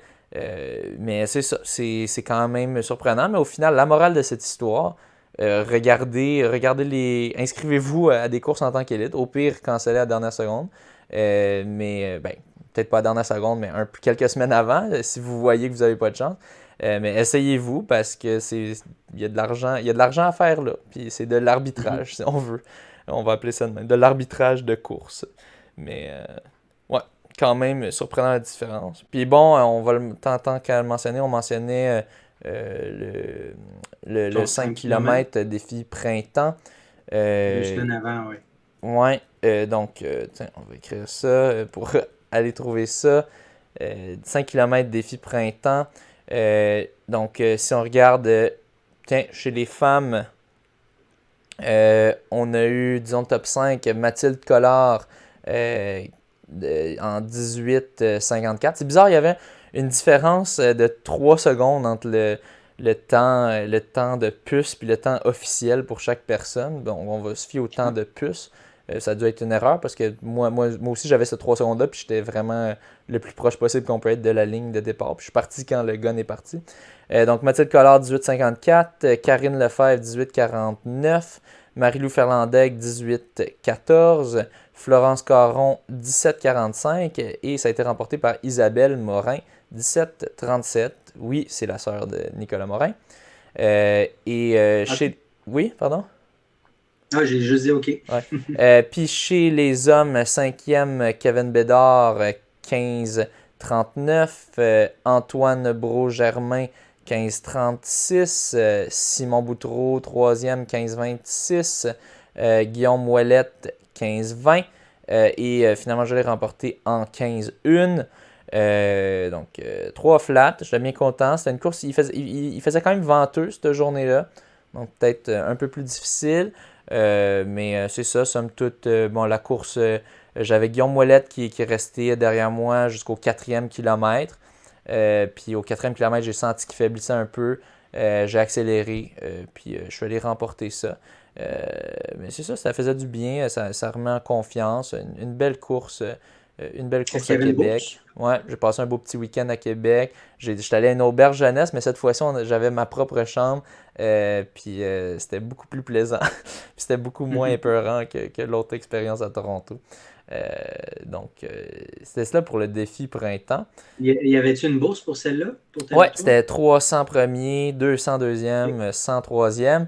Puis c'est drôle, à Québec, ils te remettent ça cash à chaque fois. Donc tu reçois une enveloppe, Ah, puis là, ils OK. disent signe que tu l'as reçu. Puis tu signes que tu l'as reçu. Donc, c'est ça, une drôle de façon, mais ça fonctionne aussi. Good. Euh, donc, après ça, je te laisse Je continuer. poursuis Ouais. le même week-end que le demi Scotia.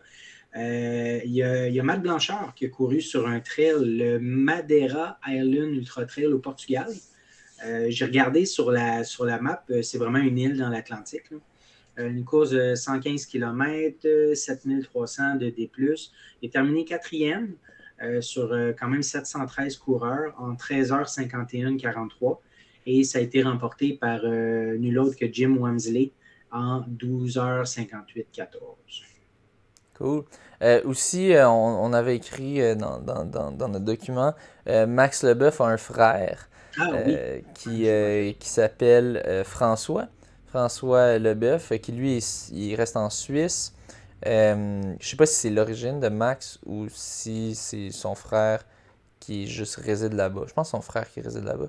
Mais qui s'était tapé un beau petit 2:20:52 sur marathon, au marathon de Zurich une semaine et demie avant. Donc, ouais. les deux frères très rapides. Puis là, j'avais Éric Fournier qui faisait la blague de bon, ça serait intéressant de voir les deux dans la même course s'affronter, voir quel est le meilleur frère. Donc, c'est ça, petite mention pour ça. Deux frères très rapides. Donc, oui, il y a de la Ouais. génétique dans la course. Malheureusement, c'est chien de même. Cette semaine, il y avait la 4e édition de l'Ultra Run des Raramuri. Ça, c'était une course du 25 au 27 avril. Ça, les Raramuri, qu'on nomme aussi les Tara Umara, c'était le peuple qui était question dans le livre Born to Run de Christopher McDougall. Born to Run, qui est le livre qui a popularisé le minimalisme et la course Ouais, pieds nus. pieds nus ou en sandales. Eux, ils courent Ouais. avec des sandales très, très de base. Là. Les mêmes sandales que Johan Rock utilise Ouais. aussi, là, d'ailleurs. Le même genre, pas les mêmes, mais le même genre. C'est un peuple qui se déplace exclusivement à pied. Il court la grande majorité du temps. C'est parmi les meilleurs ultra-trailers au monde, là, même sans entraînement. Puis, c'est vraiment leur style de vie. Donc, cette course-là, pourquoi on en parle, c'est qu'on avait, dans le fond, ils font une course, c'est les 15 meilleurs coureurs à Ramouri du moment et 15 coureurs invités. Puis cette année, ils ont invité Johan Rock, Anne Genet puis Isabelle Vernier, 3 coureurs du Québec, et d'autres coureurs là, de très haut niveau. Parce que ce qui arrivait, c'est que les éditions précédentes, il y avait des invités, mais il n'y avait pas vraiment de couleurs, des trailers de très haut niveau. Puis les Raramuri remportaient toujours, là, puis vraiment à plate couture, la course. Comme par exemple, le record qui était à battre, c'était de 25 heures, 24 minutes. Puis le meilleur invité, ce qu'il avait fait, c'était 53 heures. Fait que c'était plus du double. Là. Ok, ouais. Ouais. Même pas. Puis, Là, il y a une belle différence entre les. Ben, en fait, non, c'était pas des élites, mais bon, une grosse différence entre le premier et le premier invité. c'est ça, j'ai lu là, dans les 3 premières éditions, il ne semblait pas avoir de très haut niveau des élites. Fait que là, cette année, il allait faire différent. La course, c'est un 190 km non-stop. Tu as 60 heures pour le faire, 10 000 mètres de D+. C'est au nord-ouest du Mexique, dans une zone des canyons d'El Combre, ça s'appelle. Ça aussi, j'ai été voir sur Google Maps, avec satellite, là, puis c'est fou, là, tu vois que c'est juste des montagnes puis des canyons. Là. Fait que c'est un terrain très, très accidenté. Puis pour donner un exemple, là, il disait que les 82 premiers kilomètres, ils ne sont même pas accessibles par VTT. Là. Fait que ça veut dire que la trail n'est même pas assez large pour avoir un 4 roues là-dessus. Là. Donc, c'est ça. Fait que là, cette année, avec du très haut niveau, ben, l'idée, c'était de savoir est-ce que les Raramuri peuvent perdre cette course-là. Puis c'est ce qui est arrivé. C'est un Français qui l'a remporté. C'est Julien Chaurier en 25h01. Donc, c'est un nouveau record. Le précédent était de 25h24 minutes. Donc, puis Julien Chaurier, c'est un très grand coureur depuis plusieurs années. Là. Il participe à des dizaines de courses à toutes les années. Puis il avait gagné l'UTMB en 2007. Là. Fait que c'est pas d'hier là, qui court l'Ultra Trail. Côté québécois, Isabelle Bernier l'a complété. Elle a terminé ex aequo avec Olivia Durocher, c'est une Française. Ils ont terminé en 15e position en 53h57-43. Fait qu'ils sont vraiment arrivés en même temps au fil d'arrivée. Puis finalement, pour Anne et Johan, ils ont abandonné. Puis Anne, elle a fait un texte sur Facebook hier, puis je vais vous le lire. Là, il n'y a pas de meilleure façon de décrire là, qu'en lisant son texte. Donc, à l'intérieur du mot abandon, il y a l'idée du don, un cadeau. Cet ultramarathon nous a conduits par des sentiers auxquels nous n'étions pas préparés. L'altitude à 2000 mètres requiert de l'adaptation. Dès le premier pas, Johan et moi n'arrivions plus à respirer. Chaque 100 mètres nous conduisait à bout de souffle et pourtant ce n'est pas la rareté de l'air qui nous a poussés à baisser les bras.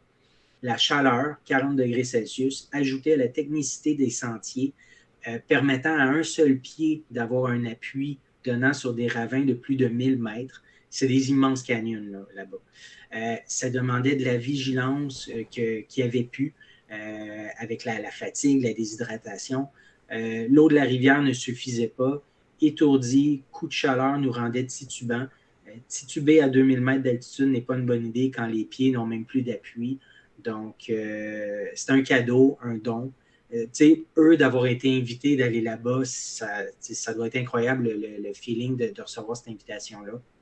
Donc, mais c'est ça, ils l'ont pas complété. Vous pourrez aller lire là, ce que Anne et Johan vont publier dans les prochains jours, là, puisque Isabelle Bernier aussi va publier dans les prochains jours. Là, c'est toute une aventure qu'ils ont vécu là-bas cette semaine. Ils reviennent samedi. Donc, ils partaient une semaine, puis ils reviennent samedi. Ouais. C'est ça. Ouais. Ça n'a pas l'air le fun. Ah non, ça a dû être quelque chose d'assez fou. Tu sais, courir, c'est ça, c'est une petite trail pas large, là, puis tu sais, c'est ça, un pied devant l'autre, parce que si tu le mets à côté, ben c'est le canyon. Puis, tu sais, les Raramouris, c'est leur terrain de jeu, sont habitués, tu sais, de courir là-bas, mais les invités, puis c'est pas pour rien que, tu sais, l'invité le plus rapide avant avait fait 53 heures, tu sais. Ouais. C'est le terrain, dans le fond, qui donne ça, puis l'altitude aussi, là. Fait que quand tu t'en vas là-bas, pas préparé ou sans savoir exactement à quoi tu t'attaques, ça doit être assez déstabilisant. Ouais. Ouais. Nouvelle suivante, on en a parlé cet automne, mais là, c'est officiel. C'est Julien Pinsonneau qui a eu son record Guinness du demi-marathon en poussant quelqu'un dans un fauteuil, dans le fond, le demi-marathon le plus rapide. Donc, c'est confirmé. Le record Guinness, il l'avait fait en 1h16:49 le 6 novembre dernier avec Frédéric Demers. Donc, c'est une nouvelle qui est sortie hier, je crois. Super. Ouais, autre nouvelle, autre record du monde. Lui aussi, on a parlé de lui. Je pense que ça doit être la 3e ou la 4e fois qu'on en parle dans la dernière année. Encore une fois, il a couru un 100 km le plus rapide. Donc, nouveau record du monde à 3,39 du kilomètre de moyenne. C'est Alexander Sorokin. En chiffres, ça donne 100 km en 6h05, 41 secondes. C'est 10 fois 10 km en 36-34. 4,7 demi-marathon en 1h17,9, puis 2,4 marathons en 2h34,18. Donc, c'était la publication Facebook que je viens de vous lire. Runix. Pour The Runix. Je te laisse pour la suite. Oui, bon, une nouvelle choc dans le monde de la course, vraiment en général, international, surtout canadien, mais aussi international. Gabriella Dubois-Stafford qui quitte le Bowerman Track Club et elle a cité en grande partie une de ses raisons de départ, c'était Shelby Julian, dont on avait parlé, qui s'est fait bannir pour 4 ans pour dopage. On se souvient de l'histoire du burrito, son excuse du burrito contaminé qu'elle avait pris puis qui aurait donné des niveaux anormaux de je ne sais plus trop quelle hormone illégale. Donc, ben, ça c'était arrivé. Dans le fond, l'incident est arrivé en décembre 2020. C'était sorti à l'été 2021, je crois, sa condamnation, si on veut, ou son ban. Ça y a pris un peu de temps, mais finalement, dans le fond, elle mentionne que c'est le fait que tous les athlètes du Bowerman Track Club étaient un peu gardés à l'écart de ça. Ils leur indiquaient pas qu'est-ce qui se passait exactement. Le club en soi ont beaucoup contesté la décision. Tu as le coach qui disait que ça n'avait pas d'allure, que c'était une grosse erreur, qui qui disait que ça n'avait pas de bon sens que finalement la décision soit de garder son banc de compétition pendant 4 ans parce qu'elle est allée en arbitration pour essayer de voir, essayer de retourner ça. En arbitrage. Ouais, en arbitrage. Puis ça n'avait pas fonctionné. Puis en tout cas, il était bien choqué. Ça reste que au final, les chances que ça soit vraiment arrivé, l'événement qu'elle cite, qu'il y ait de la viande qui a été contaminée, il aurait fallu que. En fait, c'est pas de la viande contaminée. Il aurait fallu que ce soit de la viande d'un sanglier pas castré, puis que les couilles assez basses. En tout cas, ça dit ça littéralement. Là, puis qu'il soit au bon moment. Puis encore une fois, ça aurait été surprenant qu'il y ait un niveau aussi élevé de telle hormone. Fait que, bon, au final, c'est un peu rocambolesque. Donc, Gabriella quitte finalement ce club-là. Gabriella, dont on a parlé récemment parce qu'elle bat tous les records canadiens. Notamment, je pense qu'elle a fait 14-27, si je ne me trompe pas, récemment sur 5000 mètres. Je vais juste vérifier cette information-là. Je pense. On en avait parlé dans une nouvelle précédente. Hein. C'est ça, Gabriella Stafford, elle avait battu le record canadien et de beaucoup. Puis je pense que je sais pas si c'était un record nord-américain même qu'elle avait fait. Elle a fini 5e aux derniers Olympiques sur 1500 mètres, mais aussi sur 5000 mètres, elle va être une force à reconnaître. 14-31-38. Je pense que c'est record d'Amérique qu'elle a fait. C'est une performance qui vaut 1245 points à la piste de Boston. Donc, c'est ça, Okay. toute une performance. Puis elle a aussi fait un autre record national. Je pense que c'était peut-être sur 3000 mètres, son 8:33-92. Ouais, c'est ça, en février. Donc, elle avait fait 2 records, un le 6 février, un le 11 février. 2 records nationaux et même d'Amérique pour le 5000 mètres. Donc, elle a quitté le Bowerman Track Club. Puis c'est ça, elle citait entre autres qu'elle ne voulait pas trop être mêlée à cette histoire. Puis je la comprends, tu veux pas. Veux pas, si tu es un athlète qui est sale, qui s'entraîne dans ton club ou qui s'entraînait dans ton club, c'est sûr que ça jette des doutes sur toi aussi, surtout quand tu fais des grosses performances. On pense à Mohamed qui était avec le Nike Oregon Project, puis bon, quand il y avait eu toutes les histoires qui étaient sorties de corruption au Nike Oregon Project, Salazar condamné, tout ça, lui, il s'en était dissocié tout de suite, puis il s'était mis à s'entraîner séparé de ça, mais il y avait beaucoup de monde qui commençait un petit peu plus à douter de lui. Donc, c'est ça, elle tient à se dissocier de ça, elle dit que ça la distrayait un peu, que ça a été en fait très dur de compétitionner malgré ça. Malgré tout, elle a réussi quand même. Ça l'a pour sa préparation olympique aussi. Ouais, c'est ça. Malgré ça, elle a quand même réussi à bien faire, selon elle, avec sa 5e place aux 1500 mètres aux Olympiques. Mais c'est ça, elle veut juste plus de ça. Puis bon, c'est quand même, ça en surprend plusieurs parce qu'elle performe là, en ce moment. Elle fait des records nationaux, des records d'Amérique. Là, c'est impressionnant. Mais c'est ça, au final, elle veut juste pas être associée avec ça. Puis elle aime pas le fait qu'on leur donne pas assez d'informations. Ça a l'air que Shelby continue à s'entraîner ou quoi, mais pas avec le club. C'est pas trop clair, mais elle aurait aimé... Pas très transparent. Là, c'est ça, c'est ça. Ouais, dans le fond, c'est le manque de transparence de l'organisation qui fait qu'elle a décidé de quitter. Du moins, c'est ça qui est dans les spéculations. Elle n'a pas cité exactement, décrit exactement pourquoi elle quittait, mais elle a dit entre autres que le Shelby Julian qui s'était fait prise pour dopage, c'était une des raisons principales. Shelby a répliqué j'aurais aimé ça qu'elle m'en parle, du fait que ça la distrayait ou quoi, j'aurais pu le parler, mais en tout cas.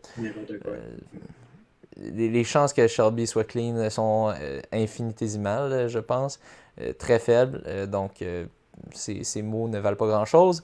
Donc, c'est cela. Je te laisse continuer. Ouais. Au marathon de Boston, il y a l'Américaine Nell Rojas qui a rompu son contrat avec Adidas, qui est un contrat de 40 000 par année. Quand même mieux 40 que 000 euros, je pense que c'était, non? 40 000 euros. Ben, c'est écrit dollars. Ah, ok. C'est une publication qui probablement venait aussi de Ranix. Ouais. Donc, elle a rompu le contrat à une semaine du marathon de Boston pour pouvoir courir avec les chaussures de son choix, qu'on se doute c'était de quel fabricant.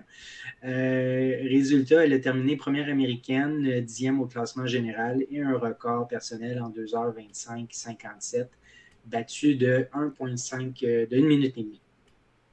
Donc, est-ce que c'est grâce aux souliers? Peut-être. Mais c'est ça, c'est quand même, je trouve ça très impressionnant de cracher sur 40 000 $. Tu sais, moi, j'ose même pas cracher sur 12 paires par chaussures gratuites par année. Elle crache sur 40 000 $.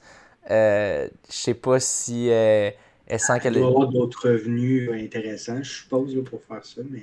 je suppose, je sais pas trop, mais ouais, j'imagine pour dire non à ça. Tu sais, je connais peu de personnes qui diraient non à ça. Puis c'est ça, ben, ça montre à quel point ça attire des athlètes, ces souliers-là. Puis même, je sais qu'Adidas, je pense qu'ils ont leur équivalent, la Adios Pro, si je me trompe pas. Mais bon, ça a l'air que ça lui convenait pas assez. Je sais qu'il y a certains athlètes qui peuvent compétitionner, que les compagnies les laissent compétitionner avec les souliers de Nike. Il faut juste que tu mettes du tape dessus, que tu caches le logo. Je sais pas si c'est le cas pour ce que je pense que oui, il faudrait que je vérifie. Mais c'est ça, Adidas voulait pas, vu qu'eux, ils ont vraiment créé comme leur soulier équivalent, puis qu'ils trouvent pas que ça leur ferait une bonne image si c'est le cas. Mais ça prend du guts. Ça prend du guts de dire OK, ben je laisse faire mon contrat, puis je vais voir ce que je peux faire, puis si Nike voudra de moi après mon record. Peut-être que c'est ce qui va arriver. Elle va peut-être être commanditée par Nike maintenant. On va voir. Mais il y a des bonnes chances. Si tu finis première américaine au marathon de Boston, t'as des bonnes chances. Ouais. Good. Il y a un record qui s'est peut-être terminé aujourd'hui ou hier. J'ai pas réussi hier, ouais. Mais peut-être qu'elle l'a fait aujourd'hui, je sais pas. C'est Jackie Hunt Broersma qui a couru 102 marathons en 102 jours, dont Boston. Elle en a même fait 103 finalement. 103? Oui, ben, elle vient de faire un 103e aujourd'hui, ça vient de sortir il y a 1 heure, je viens de regarder. Ah, bon, ben, fait que je vérifiais juste avant qu'on commence d'enregistrer, puis c'est ça. OK, bon, ben, c'est ce que je me disais, tu sais, peut-être rendu là, elle va juste vouloir continuer tant que le corps n'est pas trop pété, puis... ben, c'est qu'il y a, il y a une compagnie qui vient d'offrir de lui donner des dons, puis en tout cas, jusqu'à 104 000, fait que peut-être si elle en fait 104, elle va avoir 104 000. Donc, je pense qu'elle va faire un autre samedi, donc pour arriver à 104, puis après ça, elle va arrêter. C'est ça, dans le fond, j'imagine que c'est 1000 pour chaque marathon. Puis, bon, ils vont donner jusqu'à 104 000. Puis là, après ça, elle pourra finalement prendre un break parce qu'elle se dit, ben là, si je fais un autre, c'est 1000 pièces pour la charité que je veux encourager. Donc, wow. Donc, c'est ça. Ben, vas-y, c'est une nouvelle vraiment live. Là. Ouais, c'est ça. Ça se passe en ce moment. Là, tu sais. Ouais. Donc, ben, c'est ça. Fait que 103 marathons en 103 jours. Elle a battu... Ben, particularité, c'est qu'elle est amputée d'une jambe. Ouais. Donc, c'est quand même une particularité. Mais puis, elle a battu une Britannique, Kate Jayden, qui avait fait 101 en 101 jours. Puis ça s'était terminé le 11 avril. Donc, fait que, les deux records étaient en parallèle pendant un bon bout de temps. Là. Ouais. Puis, donc, c'est ça. Ouais, dans le fond, elle, initialement, son but, c'était de faire 100 marathons en 100 jours. Puis là, finalement, il s'est sorti qu'il y avait Kate Jayden qui faisait ça aussi, qui, elle, n'est pas amputée. Puis bon, elle, finalement, elle en a fait 101 marathons en 101 jours. Puis là, ben, c'était Jackie qui annonçait, juste après avoir fait Boston, Bon, finalement, je vais leur faire une coupe de plus. Bon, elle les fait la plupart, je pense, sur son tapis ou dans son coin, j'imagine. Euh, mais elle avait quand même fait Boston. Un de ses marathons, c'était celui de Boston. Puis c'est quand même...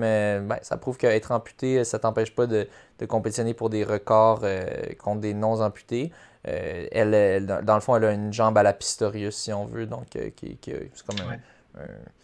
un outil comme j'imagine en carbone c'est ça, qui lui sert de jambe, du moins quand elle court. Donc, assez impressionnant. Là. Elle est à 103 marathons en soit 3 jours. Puis, si tout va bien, elle va en faire 104 en 104 pour ramasser de l'argent pour les amputés Blade Runners. Donc, c'est ça, je pense que ça s'appelle un blade en anglais, le truc qu'ils ont sur leurs jambes qui leur permettent de courir. Euh, ouais, super cool. Finalement, on va aller avec nos prédictions. Nos prédictions pour 2 courses. Il y a ce week-end qui Ouais. s'en vient. Il y a la course NDL à laquelle je vais prendre part et aussi la course du demi-marathon de Lévis. Tiens, veux-tu qu'on commence avec Lévis ou avec Oui, ben NDL? Lévis, j'avais pas de lien pour voir qui courait Lévis. Ah, je peux te dire ça. Euh, Pour trouver ça, il faut aller sur la page Viens courir. Vous pouvez voir sur la page Facebook ou leur page voir ça. Instagram. On peut voir la liste d'habitude. Ah ben là, en ce moment, je la vois pas. Ben, on va commencer avec, On va faire NDL avant, on va commencer parce avec NDL, que, puis je bon, vais chercher ça. NDL, c'est Alvaro, là, entre autres, qui l'organise. Ouais, Euh, avec les courses, c'est une course thématique aussi? En tout cas, je pense que c'est oui, avec Éric c'est dans Fleury. les courses thématiques, Ouais, oui. OK.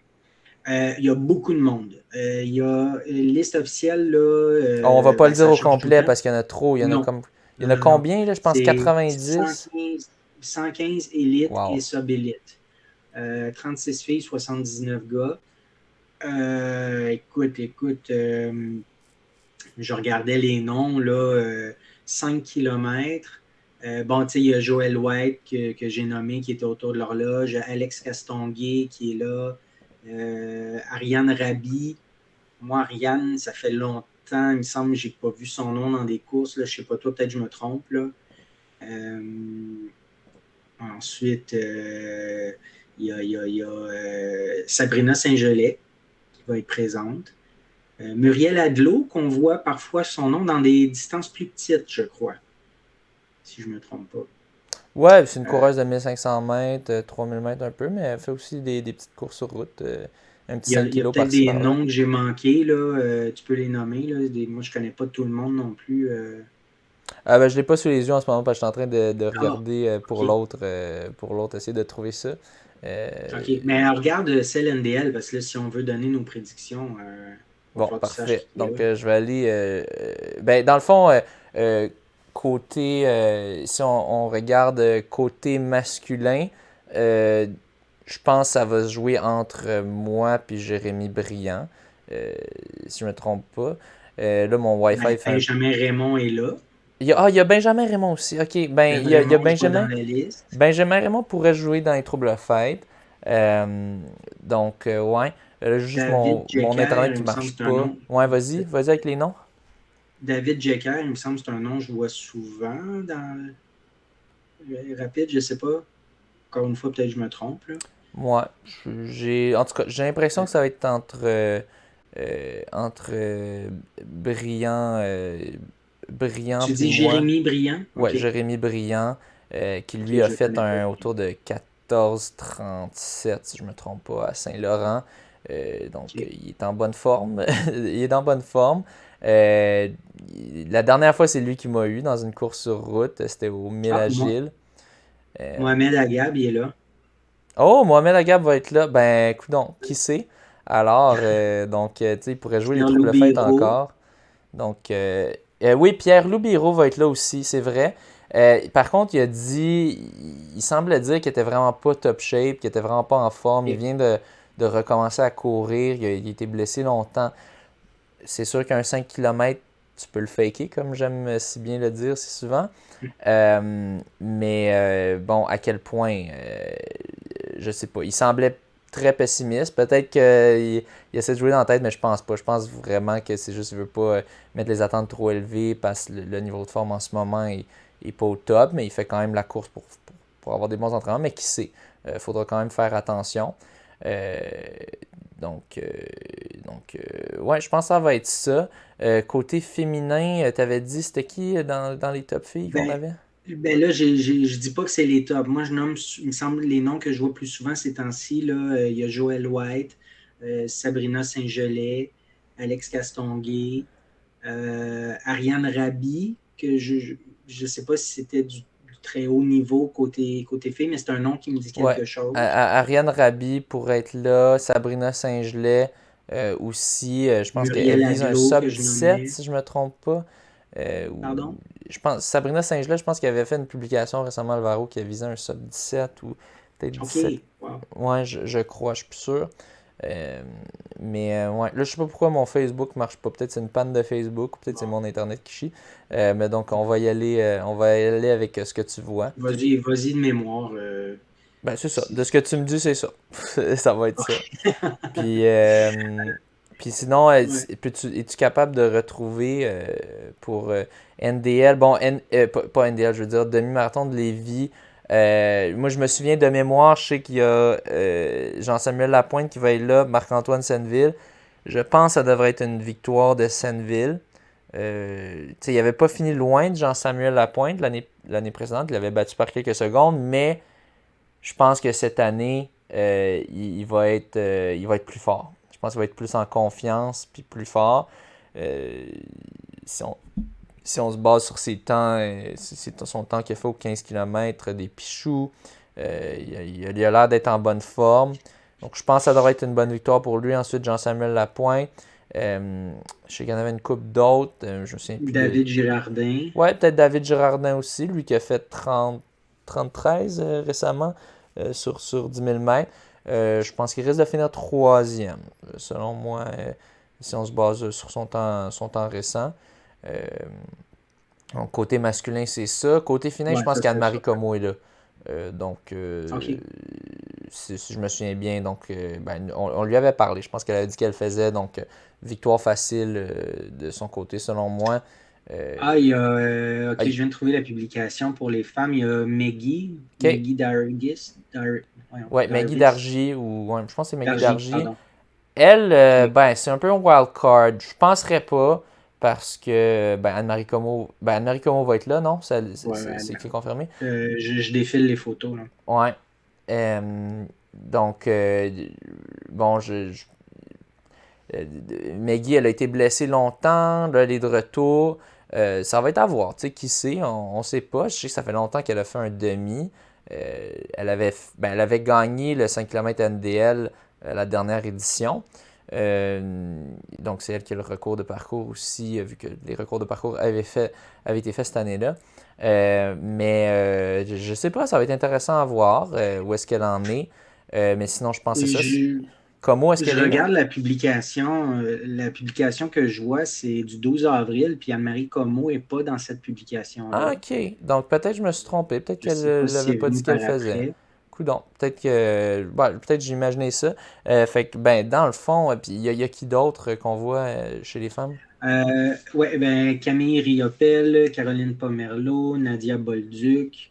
Là, je nomme les photos là, qui sont affichées. Karine Lefebvre, Alison Barwick, Julie Lajeunesse, Chloé Florent Grégoire, Sarah-Pierre Paquet, Ok. Élodie Caston-Girard.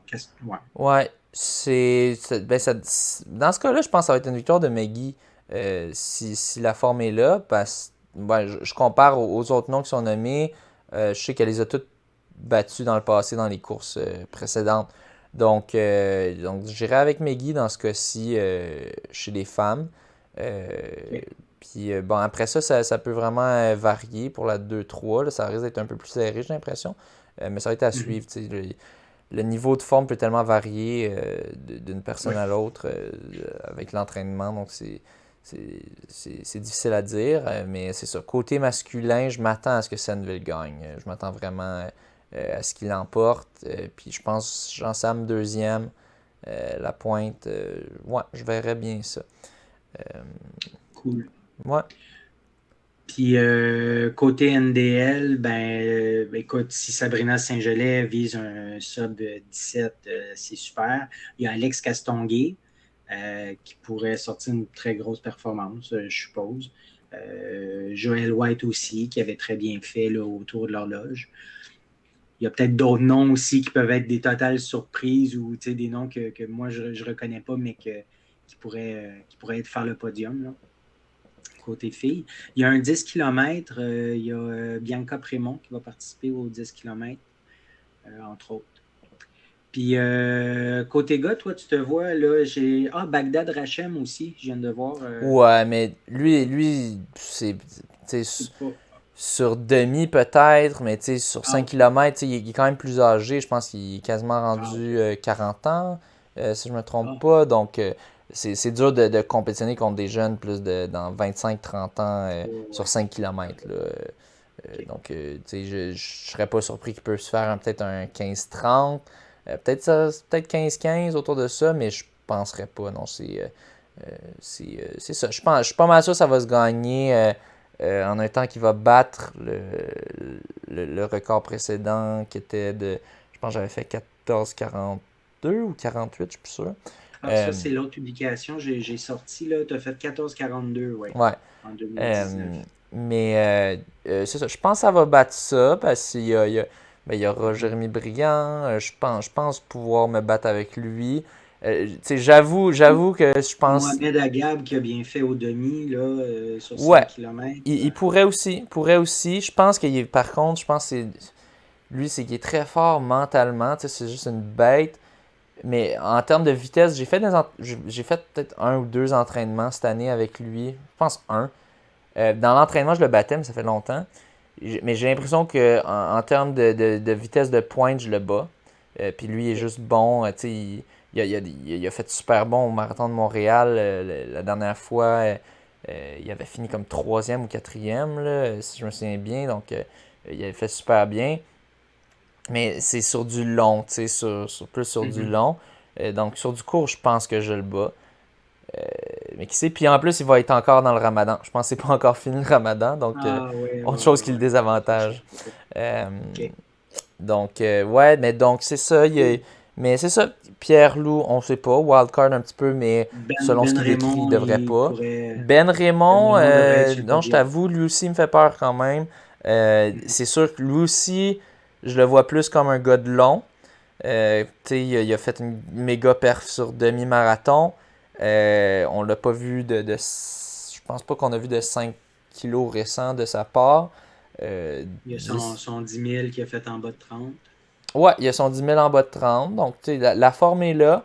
Reste à voir sur 5 kilos ce que ça peut donner. Donc, oui, il va sûrement être de la partie, mais quant à moi, c'est une course qu'à 4 km, quelqu'un va faire un move. Puis on va voir qui peut le tenir. J'ai l'impression que ça va être ça. Sens-tu prêt à souffrir pendant 13 minutes et demie? Ah, mais tu sais, j'ai dit ça, je sais plus à qui récemment. Un 5 kilos, tu sais, c'est... Je commence vraiment à aimer ça. Parce que tu souffres pas longtemps. Non, c'est ça. Tu souffres 15 minutes environ quand tu es élite. C'est ça qui est le fun quand tu cours ça vite. Mais c'est ça, tu as à peine le temps, tu sais, où... Je te dirais, les 2 premiers kilos, tu les vois pas vraiment venir. T'sais, ça va vite, tu es comme stressé, mais tu n'as pas le temps vraiment de souffrir, si on veut. Non, puis tu es concentré aussi avec toute la masse de coureurs. C'est ça, tu sais, puis là, 2 à 3, peut-être tu peux souffrir un peu. Mais là, déjà, quand tu es rendu à 3, ben, il t'en reste juste 2, tu as fait plus que la moitié. Puis là, quand tu es rendu à 4, peut-être tu souffres, mais c'est go time, puis c'est let's go, puis on donne tout ce qu'on a, c'est le sprint final déjà. Exact. Fait que ça passe vite. Il te reste 3 minutes à souffrir dans le dernier kilomètre. Ben, c'est ça, tu sais. Tu y penses même pas de même. Tu te dis juste c'est 1 kilo. Mais ça va être moins de 3 minutes, probablement, le dernier kilo, tu sais. Fait non, tu sais, on va voir. Il m'a battu au mile. Puis c'est ça, je pense que c'était une erreur stratégique un peu de ma part, mais peut-être qu'il m'aurait battu quand même, Jérémy Briand, quand on s'était Là, tu affronté parles de sur la qui t'a route. battu au maire? Jérémy Briand. OK. Ok. Mais ouais, c'est à voir sur 5 kilos. Il est rapide. Il était récemment aussi à une grosse compétition internationale de triathlon au Arena Games, je pense. Euh, OK. donc c'est un peu comme, je me souviens plus c'était quoi, je pense que c'était Charles Paquet, peut-être l'athlète qui avait juste éclaté tout le monde Qui a remporté ouais, à Québec, là. ouais, c'est ça, aux 5 Clinique du kilos, coureur, 5 clinique du km. coureur. Ouais. Fait que, c'est ça, les triathlètes sont quand même bons sur 5 kilos. Mais ça va être intéressant. Moi, je pense que ça va nous pousser à aller vite. Non, ça va être intéressant.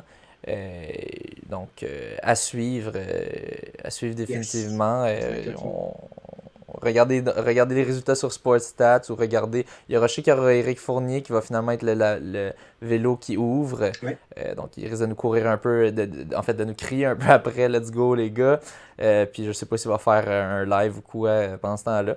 Mais il devrait, je pense, j'imagine, il y aura peut-être des vidéos en live. Vous regarderez, vous demanderez aux gens. Moi, j'en aurai pas parce que je serai en train de courir.